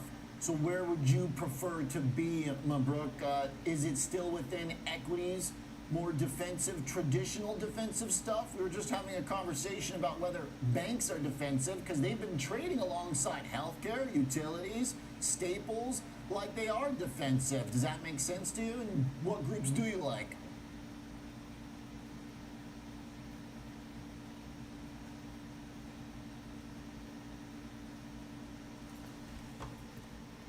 What happened here?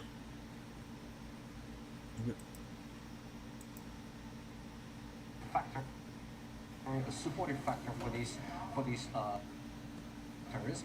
And we do prefer, for example, to be exposed to the real estate sector because these, I mean, lower interest rates will definitely bring another leg of increase to this sector. So there is, I mean, alternatives to the banking sector. There are, I mean, different geographies to be exposed to when it comes to the defensive investment, for example the UK, for example the Nordics in Europe. So we are playing, I mean, all the possibilities, all the options in order to protect them in the portfolio against any downturn that could, I mean, come, I mean, in the near term. So definitely, I mean, diversifying the portfolios, being exposed to the most defensive sector, real estate one, for example, healthcare, are, in our opinion, the best way to proceed when it comes to investment in the term. Yeah. How big a role does the international market play right now? We're underperforming global stocks, U.S. equities this year pretty reliably. So should that be taking up a bigger portion of our portfolio? Well, it's very difficult, I mean, to stay away from, I mean, the U.S. stock market. I mean, we're, I mean, investors. We're investing everywhere on the planet, but definitely the U.S. stock market has, I mean, quite, I mean, great features, great characteristics. For example, if there is any downturn, the first market that could rebound and offers, I mean, the most likely rebound in over the history is the U.S. one. So we don't want to leave, I mean, the U.S. stock market. We are just, I mean, shifting our exposure to, as I said, the defensive one. And Of course, in Europe, we're more concerned about growth and we have other difficulties, and which makes us preferring definitely the US stock market compared to the other one. Okay. What about stocks versus bonds, Mabruk? It seems like Treasury duration is becoming interesting again. Healthy demand at auctions. I guess we'll test the 10 and the 30s later this week, but making fresh new low for the 10-year yield today. Does that look sustainable from here? Yes, it is. In our opinion, this is something that will continue in the near term. The long-term interest rates will continue to fall with the Fed decision first, with the news, the economic news that we will have in the coming days and weeks, signaling this slowdown in the U.S. economy. We're not talking about recession. We're not talking about the collapse of the U.S. economy, of course, but this is enough. To make these long-term interest rates declining and making this bond market performing after, let's say 2 years of negative performance or disappointing performance. So time has come to be re-exposed to the bond market, and again, we do prefer the US one compared to the European one. Yep, I don't think it's going to work. I might get out. For us, declining this BHM as positive for the bond market. So adding duration makes completely sense for diversified investors. All right, love it. Mabruk, thanks for the analysis. Timely today as bonds continue to rally and small caps underperform. Appreciate your thoughts. Thank you very much. Thank you. Mabruk Shatun is the head of global market strategy and Natixis Investment Managers, steering clear of the small caps for now until we either get deeper cuts or better growth, but still not run into the international trade over the U.S. best house. Instead, maybe opting for a little boost to the Treasury holdings. Thanks for the insight on the strategy. Coming up, let's talk Apple. Pressure is very much on. The stock in 2 days in a row started out lower but found dip buyers. A lot of talk about wearables and other devices. Still not a lot on what the iPhone AI, Apple Intelligence. Still an Apple too. We'll be right back.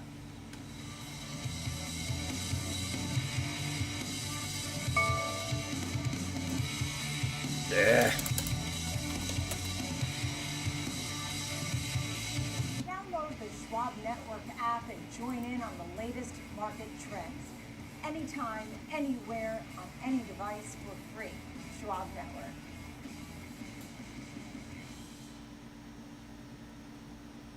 Knock, knock. Number one broker here for the number one hitmaker. Thanks for swinging by, Carl. No problem. So what are all those for? This lets me adjust the bass, add more guitar, maybe some drums. Wow, so many choices. Yeah, like Schwab. I can get full-service wealth management, advice, invest on my own, and trade on Thinkorswim. You know Carl is the only front man you need. Oh, I gotta take this girl. It's Schwab. She's a monster. Have a choice in how you invest with Schwab. Be part of the latest commodities action on Futures with Ben Lichtenstein, weekdays, 8 a.m. Eastern on the Schwab Network. 3 black crows and 3 white soldiers today. Any device for free.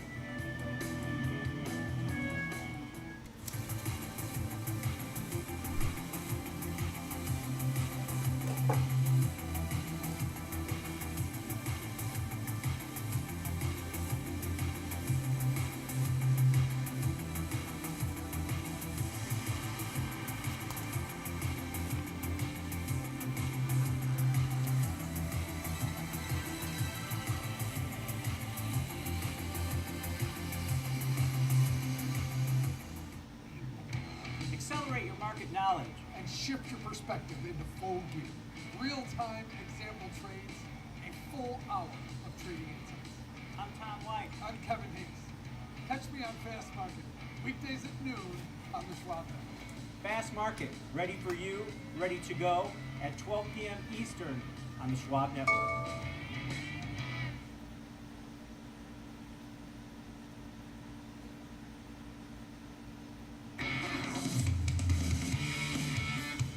Apple down heading into the last 40 minutes, but buyers showing up throughout the day. Joining us, Martin Yang covers the stock for Oppenheimer. He's a senior analyst of emerging technologies and services. Martin, good to see you again. Tell me about your thoughts from Glow Time. Sure. Our takeaway from the Glow Time is that the iPhone updates is quite incremental, nothing exciting and the hardware doesn't have as many major upgrades as previous years, but the chip upgrades is critical for AI implementation in coming months and then into next year. In contrast, we believe that wearables, AirPods and Apple Watch updates are more meaningful, and those will help drive re-acceleration in accessory category growth for September quarter and incoming quarters, and those are critical to overall grow the device install base for Apple. How big are those at this point for the company? Are you talking about numbers here, crucial for the overall trajectory for like the bottom line, the wearables?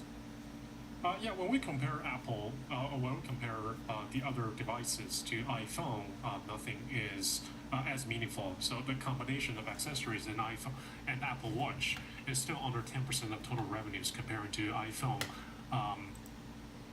contributing to over 50% of Apple's revenues. So the overall dollar amount contribution, even consider a much faster growth rate, will be much smaller relative to iPhone. Okay. Then services getting to like 20% of revenue. What is the connection then between wearable growth and services growth? Because I could see that argument then. If services a higher margin, kind of higher profit, do the wearables contribute more to services than the phone, or does the phone still serve as the backbone for all the services? Yeah, it varies. There's very strong connection between Apple Watch adoption and Fitness Plus subscription, and also AirPods will be the best, provide you with the best listening experience on Apple devices. So maybe they like their AirPods, huh? Way will drive Apple Music growth. As far as the main draw for the next phone, Apple Intelligence, how do you feel about the information they've conveyed already? Do you feel there's enough information about what it's going to be capable of to assess who's going to buy it? Or is the idea that the utility is second to the fad cult-like behavior that'll just snatch up a new phone, and so we don't even need to know what's in it? Yeah, I think, I think both of your arguments have valid points in it. Number one is we are entering into a period where the bulk of iPhone 12, iPhone 13 users are going to upgrade, and is there already their devices already coming up to 4 years old, and so that's the bigger underlying trend that will drive acceleration in iPhone shipment.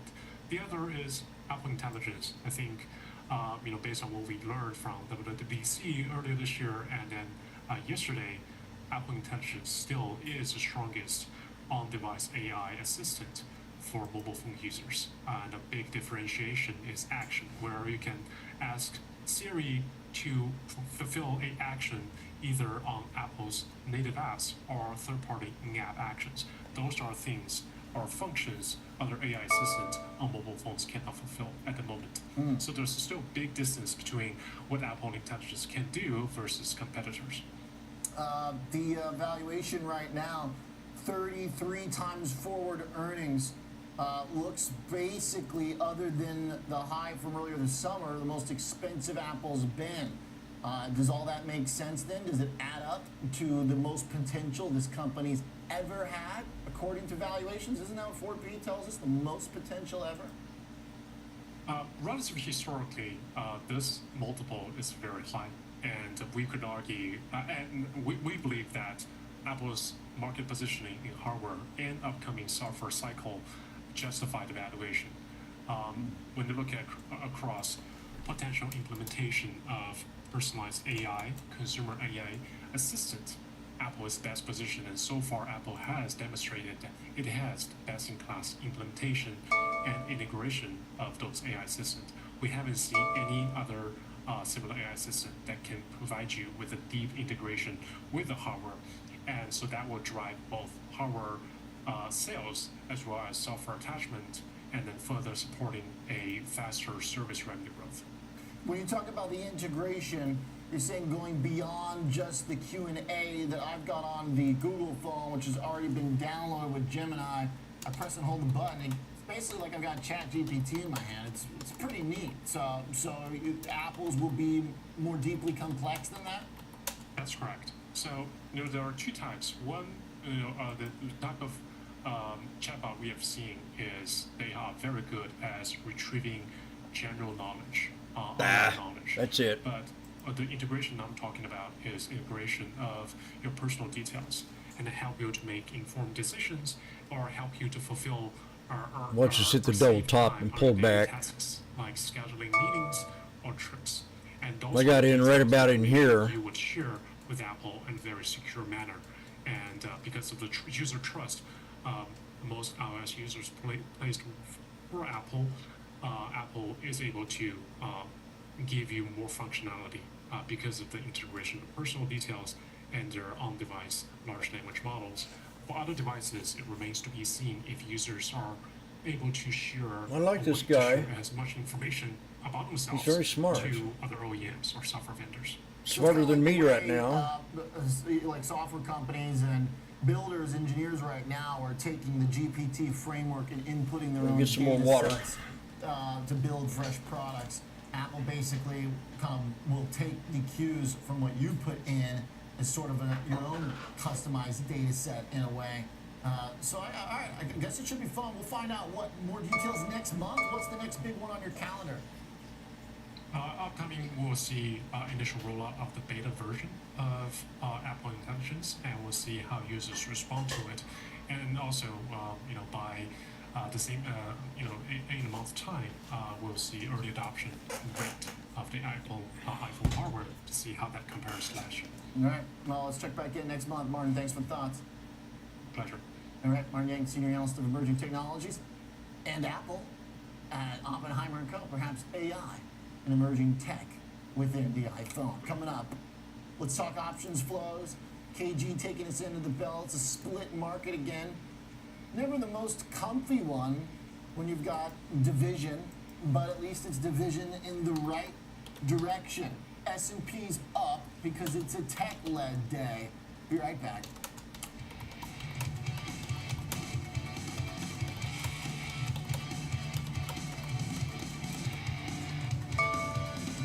No politics, no noise. From bell to bell and beyond. Available anytime, anywhere, on any device for free. Schwab Network. Oh yeah, I like them too. Trading at Schwab is powered by Ameritrade, bringing you futures and forex for round-the-clock market access, even when equities markets are closed. All on our award-winning Thinkorswim platforms. So no matter what or when you want to trade, Schwab has cutting-edge tools, curated education and insights, and trading specialists ready to help, however complex the strategy. With a wider range of opportunities, you can trade brilliantly with Schwab. Just still in them SPXs. God, them calls. Or them spies. On SchwabNetwork.com and on all of your favorite streaming services. Schwab Network available anytime, anywhere, on any device. I need Apple to break out tomorrow. Schwab Network. The market's going to reverse. I want Apple to break. Knowledge and shift your perspective into full gear. Real-time example trades, a full hour of trading insights. I'm Tom White. I'm Kevin Hicks. Catch me on Fast Market, weekdays at noon on the Schwab Network. Fast Market, ready for you, ready to go at 12 p.m. Eastern on the Schwab Network. Oh, tonight's debate night. With Schwab investing themes, it's easy to invest in ideas you believe in. Spot a trend in electric vehicles? Have a passion for online gaming? Or want to explore the space economy? Choose from over 40 themes, each with up to 25 stocks identified by our unique algorithm. Buy it as is or customize to align with your goals. All at your fingertips. Schwab investing themes, 40 customizable themes, up to 25 stocks in just a few clicks.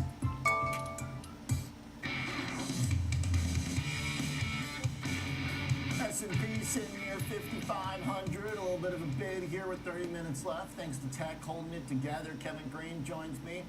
Looking at flows first, KG. We're kind of pushing towards that 55. We're not too far off it right now. Yeah, we're getting pretty close here, Oliver, and we continue Yep, to see I'll a lot watch of the strong debate. flows going into the 5,500 as well as the 5,505. So we just still have a little bit of a chance here to try to gain another 10 points, maybe even more than that, if we're able to break that wall. Now it's going to be It'd be one of the best debates I want to watch in a long time. There's around 50. I already know how it's going to turn out if she shows up. That just means that there's a lot of call positioning there. And she's going to be. It's going to be I'm a woman kind of debate. Listen to me roar.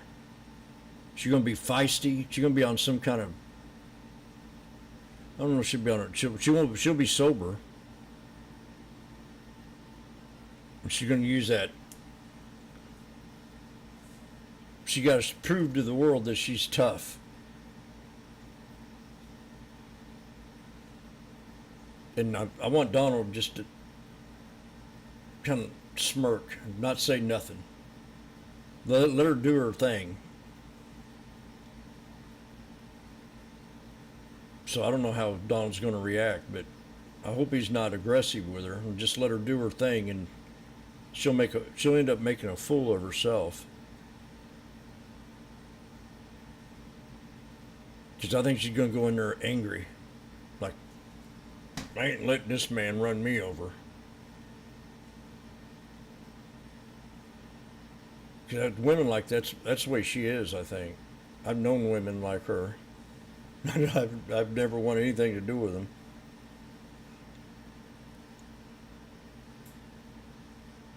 So it's going to be fun to watch. She's going to be a wildcat.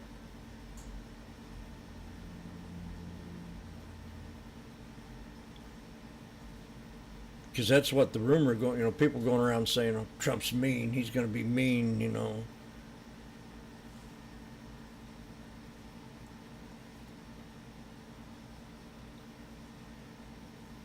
I think he's learned a little bit. I loved him calling people out. We haven't had a GOP person of any kind do that. They do it all the time, and they get away with it. But if a Republican does it, oh boy, shit hits the fan. And he's the first one that's came out and actually showed some backbone.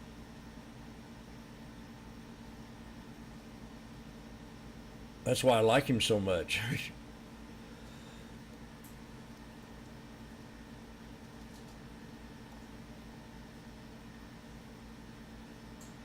So it's going to be fun to watch. It's going to be real fun to watch. I mean, I'm not going to disrespect Kamala because I know what she's going to do. She's dumber and dumb.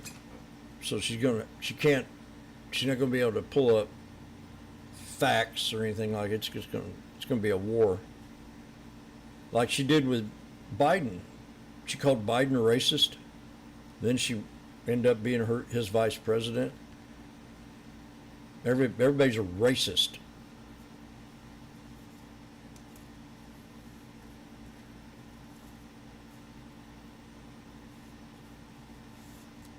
And Biden still picked her. I don't know what. It's because she was black, or supposedly, and a woman. The GOP don't think like that. They think, are you qualified or not based on the color of your skin or the gender or race. It's more the content of your character, like Martin Luther King used to be. So it's going to be fun to watch. If I'm too tired to watch it, I'll just watch it on YouTube in the morning. I'll probably be too tired because I'm just about pooped.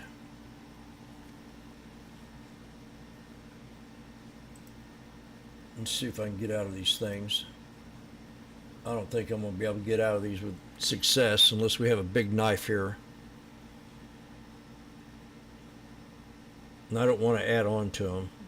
I'm too far out of the money, I think. 6 notches.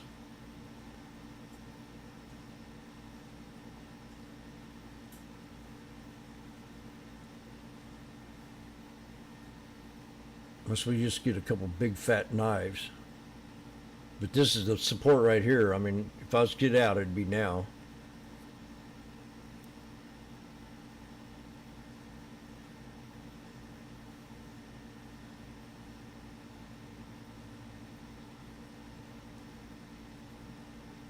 I scalped them a little bit on the way down, but I'm still holding the originals.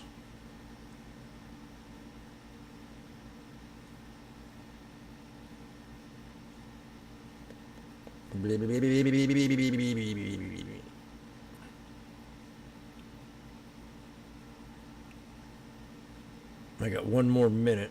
I might wait a couple.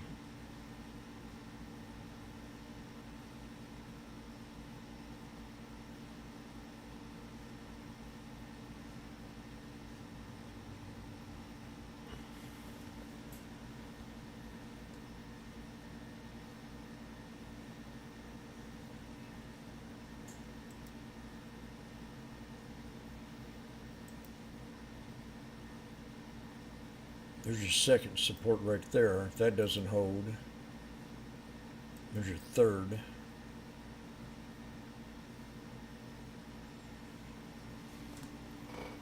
I mean, I've done very well today, but I don't want to lose what I'm going to lose here.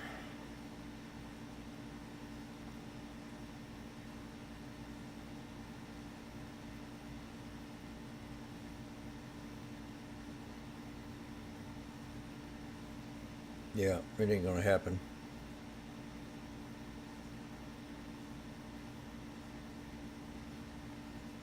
Days, I mean, this last week, 3 weeks, you gotta keep your emotions out of it. Because, I mean, I've got some real nice bottoms and been stuck in a few of them. And say, oh, I'm just gonna hold it, and buy the dip. But those have been calls, not puts. This is the first put I've done at the end of the day. Yesterday I learned a good lesson about trading the call into close, but we've had such a good run.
Oh, I still got 9 minutes. What am I talking about?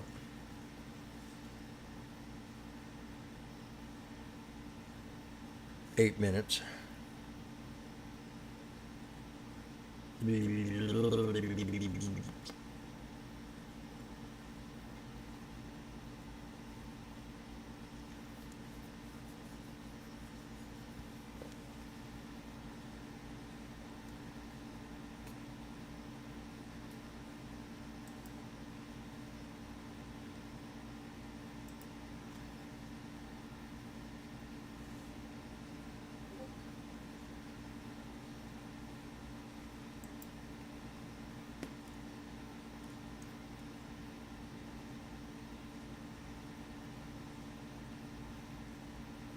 By BHO, what's that mean?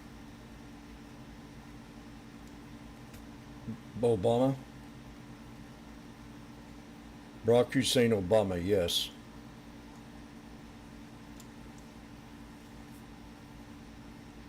Yep, because he is the puppet.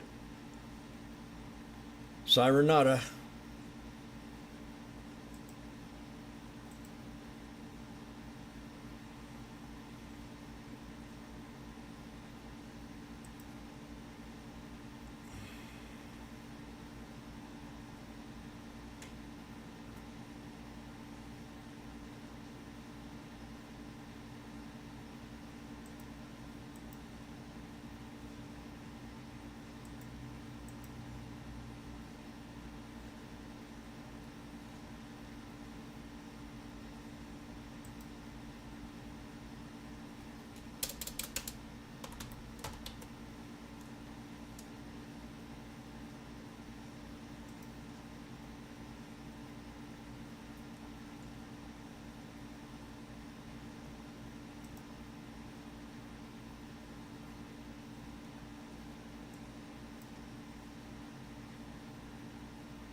Well, if Beeville is on his game, he'll win. But he's kind of iffy sometimes. I like Beeville the way he fights too. He'll get a couple good licks in, backs up, and uses that leg work.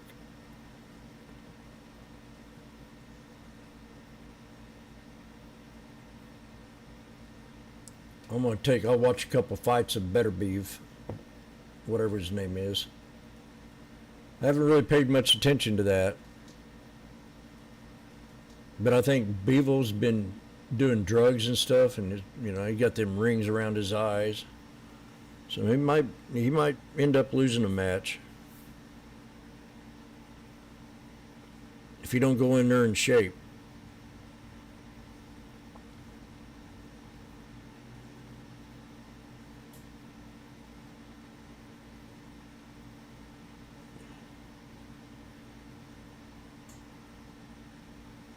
So it's going to be a wild card because Bevo's kind of,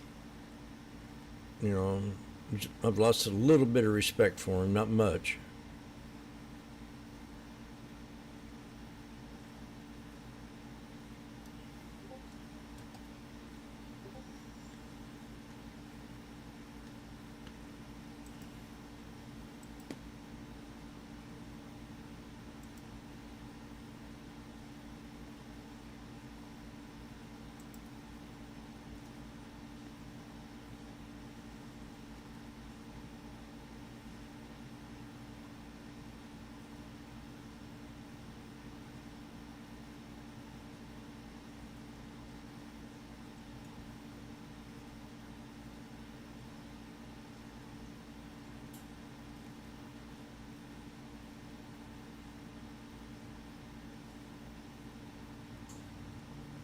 What the heck is that all about?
Better it is for those two factors. On the revenue side, if we have 50 bips in rate cuts, that maybe is more impactful to the asset side for banks, and maybe is a little bit more of a headwind for their margins. But I do also keep in mind that the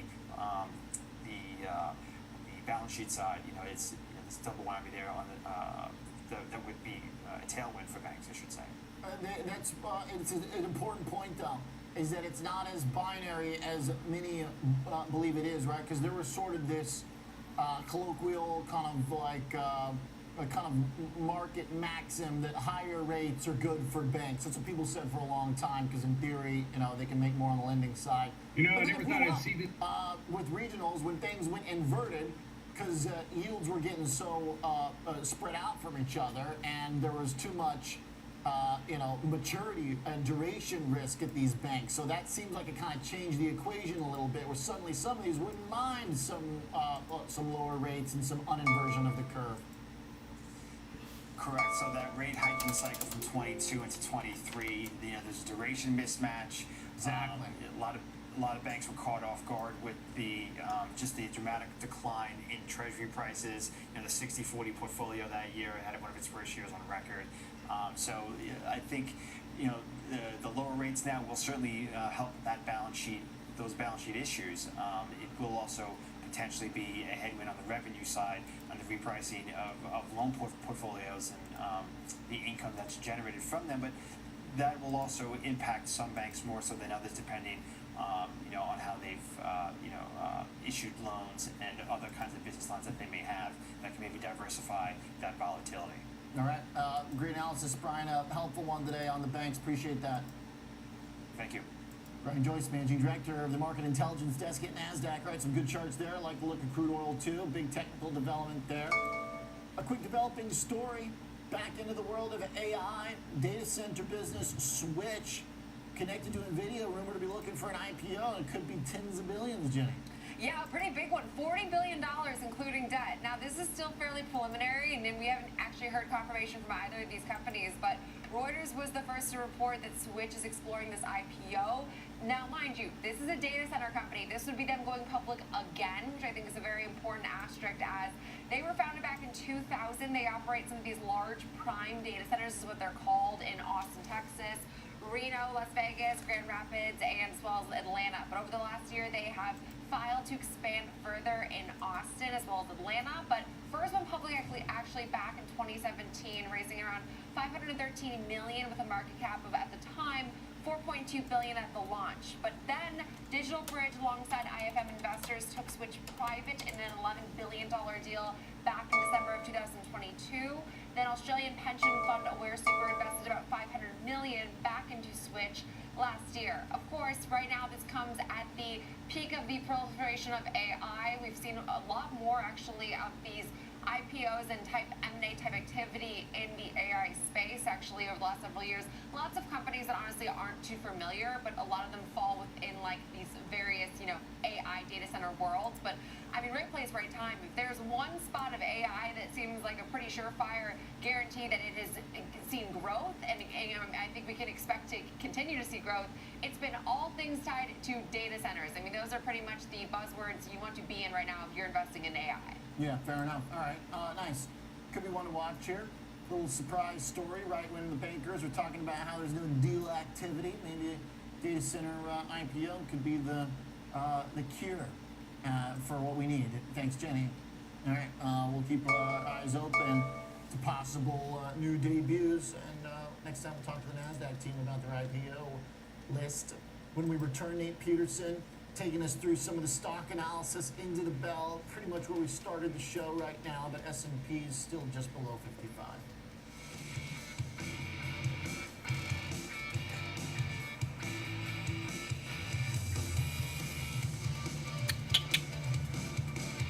Seven more minutes.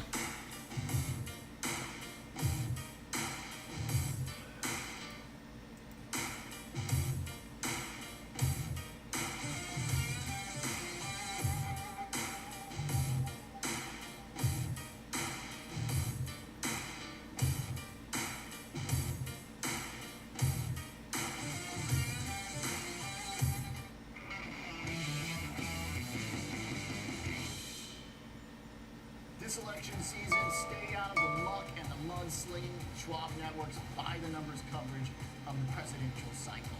How could this election impact your financial future? Next week is going to be a crazy political week. Election trades are fraught with risk.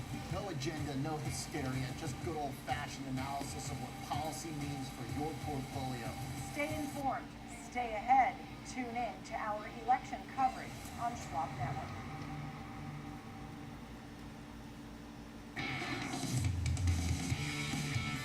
All right, time for a big picture discussion with Mr. Nate Peterson, Director of Derivatives Analysis at Schwab's, the Center for Financial Research. Nate, yesterday seemed to be kind of an expected bounce-back day after a really rough week. Day two here, shifting back into tech. Is that inspiring confidence? Well, I mean, just looking at today's price action, if I were to break it down, I'd say the first half of the day, we really took a turn lower after a lot of that commentary from a lot of the financials, came out of the Barclays conference there in New York. And this is a market where good news is good news. If financials are not, projecting or forecasting economic strength, I think that's a reason to go ahead and hit the sell button. I think they did that. And then if you look at the last half of the day here, the back half of the day, I think that there's kind of in recent memory, the CPI has been a good market or report to position ahead of on the bullish side, meaning the CPI has translated mostly into some bullish responses over the past year or so. But when we look at the CPI data for tomorrow, because good news is good news, I think what the bulls want is an in-line to just slightly cool report. Obviously, if it comes in hot, that's not good. That's going to make, Jamie Dimon's comment about the potential for stagflation kind of come up on the radar again. It was Microsoft earlier in the year. But then even if the CPI were to come into too cool, because good news is good news, I don't think you want prices dropping too fast. I think that would be negatively received. So we're getting a bit of a bounce here. Technology is bouncing some. Let's not forget the stocks dropped 12% last week, so not unusual to see this type of a bounce. Nvidia still iffy on terms of the price action. I'd say this, the stocks really need to find some bid support here and rally probably this week, because the neckline of that potential Head and Shoulders top is down at 42.90. That was the August 5th low. That's a good point. We got to stay above that, and the chips are the closest to violating it, which is what makes them so important. The rest of the markets substantially elevated compared to that August low, but the core AI trade is like it's barely hanging on.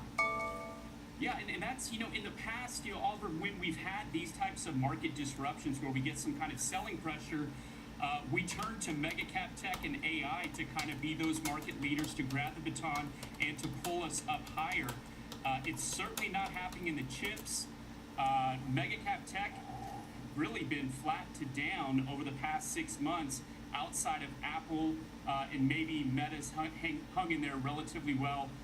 But we're not making new highs in the mega cap tech. I think some of that narrative has to do around deceleration of growth when you look further down the line, and that mega cap tech not necessarily being in that place where, hey, if there's potential rotation where we can get some EPS growth or some revenue growth because of the interest rate sensitivity, maybe that alpha can be found elsewhere outside of mega cap tech. That's a good point, because the rotation has been a lifeline to help offset the tech declines. Just as we were talking earlier, the rotation's been struggling too, with the Russell pulling back, the regionals pulling back, a few of those players. The energy stocks are not going to love crude oil breaking down, so we kind of lose a few of those non-tech groups. Who knows, maybe banks will come back, but not good to see them breaking down today. Yeah, it's not. They're one of those type of sectors that you want to see. They're definitely have a triple top. Economic health, and so that's why Lane's just going to stay put, not even move. To see them to be one of those market leaders. I think it's Need possible to close. To We have got new 2 leaders minutes. come in without tech. We've seen healthcare do really well. Real estate. This was a real good utilities, recovery those today. types of sectors have done I just really wish I'd well held them because calls. They're a little more defensive than you typically see, and so I think we're still in this period where we're going to New be high. sensitive to any economic weakness that is out there. I mean, look at oil. I know that has to do with China and supply with OPEC and those types of factors, but oil. I'm quite impressed, economic though, barometer besides that breaking last the trade. 10-year lows. Bond yields, new 52-week low on the 10-year, new 52-week low on the 2-year. I'm gonna Yes, get out I of know here right when inflation this comes bell in there, closes. But that's typically more tied. It's also a barometer for economic growth. When yields are dropping like that, that can be a safety. There's some of these incremental signals that are showing up in the market that are really calling into question in terms of the probability of that soft landing or a hard landing. How do you price if a hard landing was 20% 2 weeks ago, but now it's 25% or 30%? It's really tough to kind of try to quantify something like that. but I think the price action, the equity markets is saying that, hey, we're beginning to pay more attention to the potential for this economy to slow more than we thought. Yeah, I think you're right on that. And throughout that, bond buyers just to keep driving the action. VIX 19 lower than going into NFP. Boom. I had a real good day today, but that last trade brought me back down to $800, but minus 800. But all the other one, I had that 2.500 on that one, and I did have a pretty good day. Two things. I got in the put first thing this morning. I should have held on to them, and I'd ran it all the way down. But we stopped at the 200, and I got out of the trade. And we had a nice bounce, and then she went ahead and down again. And I looked at them, and I said, oh, dang. And then the calls, I could have made another couple grand on the calls that I got on the bottom out of that snake right here. And then when I got up here to this top, I thought I could go ahead and bring it on back, but no, it started to pull back and I was up. And I should have got out right there. It's like $300, and then it just kept going and going and going. The buys, definitely the dips. If we have enough courage to just wait for the dip, because it was a clean cut all the way back up to the top. Real smooth, if you want to know the honest truth about that. 3 white soldiers right here. We consolidated in a bull flag, and then she went ahead and bounced up again. Nothing really nasty about that whole trip. So that would have been a real good profitable trade right there. And then the one I had yesterday, I was happy to make what I did, but man, if I hold on to that, I'd been up 15 thou. So I'm going to get out of here and relax. It's been a long day for me, especially when you're trying to fast. You got food on your mind, and I'm a food addict. I like food. I like to eat good food. I would go out to nice restaurants, and COVID, I had to kind of cook my food at home because the restaurants weren't really full capacity around here, and I started getting back into, I always liked cooking, so I bought me an Instapot, and I really enjoyed the heck out of that. Instapots are great. And I'm wanting to buy me a new air fryer, but I think I'll wait, because if I'm not sure what I want to do with myself later on throughout next year.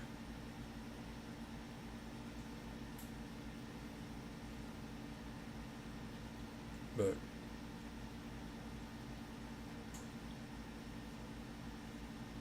so I'm going to get out of here and clear my head. I had 5 good clean trades and 1 loser.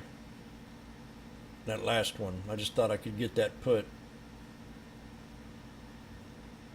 I've seen all this negativity up here, and I was just going, okay, it's ready. I've seen doji, and then I seen that inverted hammer, and I saw that. Then we dipped on down, and then we made it right back up to the top 3 minutes later. So I should have recognized that gap. That gap might have helped me out of not doing that. Gap up.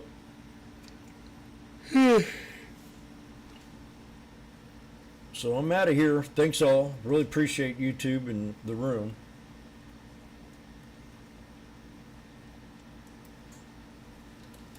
I got about, I don't know what kind of grade I get now after that last one. It's up to a B+. Probably back down to a C.